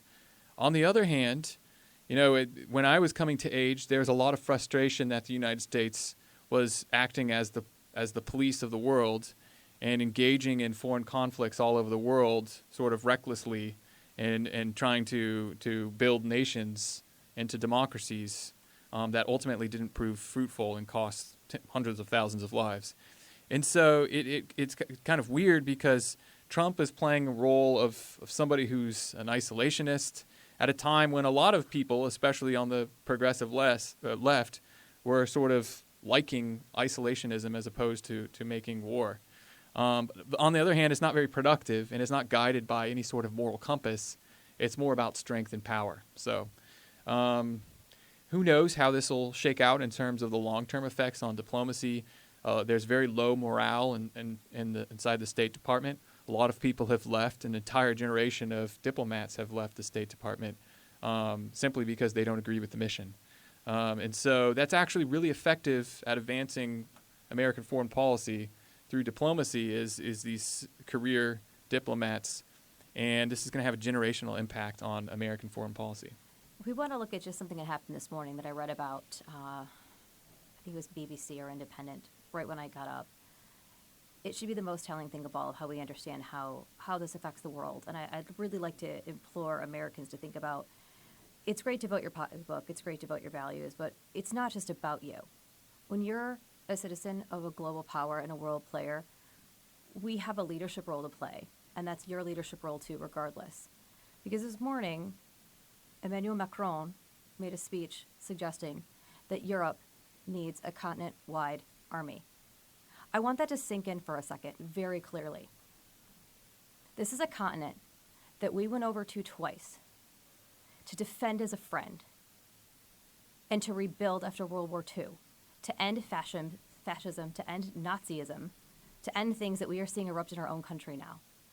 And Europe has decided that we may be a potential enemy. What a difference 2 years makes. Yeah, when I say 4 years ago feels like forever, I'm not kidding. That should scare people pretty solidly. This is a lot like the build-up to World War I, too. Yeah. And I think as political scientists, we look at giant histories of changes and trends. And things like this don't sit well with us because we see where the potential for them to go is. And it's easy for most day-to-day people to shrug it off and say, whatever. No, because these are the things that build to the next World War. The good news is we have the ability to make changes, but it's understanding our role as global citizens and understanding that this shakeup with Trump at the helm has dramatically affected how the world views us. I spent the last 3 months out of the country, and I have been lectured to by I cannot tell you how many people about my country. And as a political scientist, that's my job. Like, I'm the one giving the lecture. I'll tell you about my country and where our problems are first. But people are scared. They're looking for leadership. Some think he's jovial. But essentially, Europe shouldn't be afraid of us. And that should be concerning. We've had too good of relationships for too long. I mean, we're not even talking to Canada right now. Hello, Canada, right? Flannel. Maple syrup. Thank you, right? Like, these are national identity. these are basic friends. To then watch the turn towards people that we normally wouldn't embrace. It's a breakdown of the liberal order, of everything that we've sort of valued since World War II. The greatest generation, no more, and everything that's been built. And to watch that crumble, knowing the history of how these things came about, that does concern, like, political scientists. Because we see the bigger picture, and we really don't like to see. It's frightening to hope that we're not going to live what we've learned. And hopefully by the end of tonight, we learn we learn of a better idea. Oh, bad transition. But hopefully by the end of tonight, we have a better idea of what this race has on issues like that. But so far, it's too early to tell.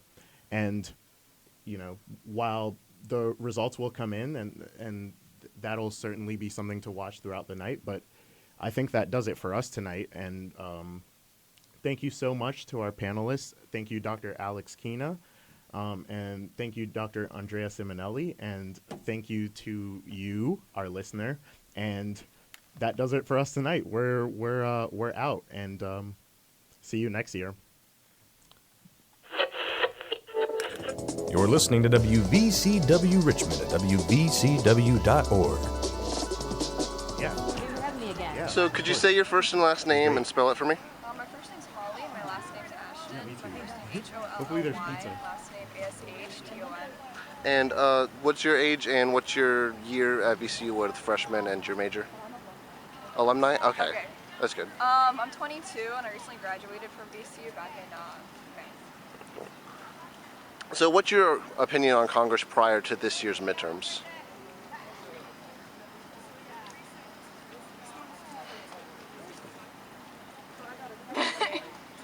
I mean, I just have a statement, like, it's not specifically about Congress, but, like, as politics as a whole. I think the more that things become polarized, the more it's hard to get certain things done. Of course, like, I'm just as angry and disappointed with how government has played out in recent years under the Trump administration, as a lot of people have been. But I'm also, not gonna lie, a little bit worried that if there's like a complete polarized opposition to that, then the whole U.S. might just become more divided, and ultimately the same thing could potentially happen, just the opposite spectrum. So that's honestly my opinion of it. I really am just with politics as a whole. I'm getting very frustrated with how business-oriented they've become, and very frustrated with how polarized things are. They don't work together anymore, and I think ultimately that also makes America weaker. So, did you have any problems voting today, or was it pretty smooth? It was smooth. There's just a lot of people. I'm glad to see more people coming out though. Did you feel your rights were respected during the process? Yeah. Yep. And so Virginia is one of only 4 states that permanently denies felons voting rights. The governor can restore those rights if they sign a petition for it. 7.8% of people weren't eligible to vote in 2016 because of this. Do you think that it should be changed, or why or why not? I think it depends on the felon. I hate to say, but I'm not super familiar with what's a felony versus a misdemeanor. If it's someone who was caught doing drugs and went to jail for that, I think they should still have the right to vote personally. But if it's someone who's committed murder or like mass financial atrocity, then to other people, then I think they should not be allowed to vote. And finally, why do you think it's important for Americans to vote? I think it's important for Americans to vote just because you want that change to happen. You don't want things to fall into a fascist state. Voting, having the right to vote is very important. There's different opinions on whether the vote sometimes is still as valid as it used to be, but I think as long as we just keep doing it and don't just keep people not having the mindset of, well, it won't matter anyway, that's how change happens. So I think voting needs to be accomplished. It needs to happen.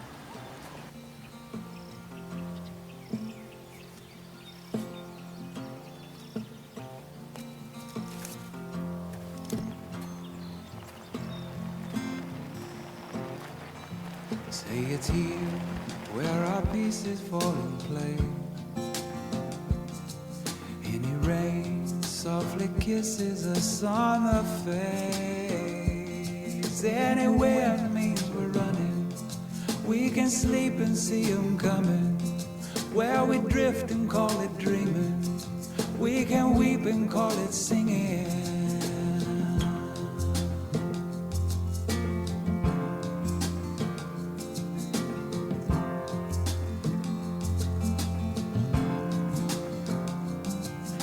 We pray when our hearts are strong enough.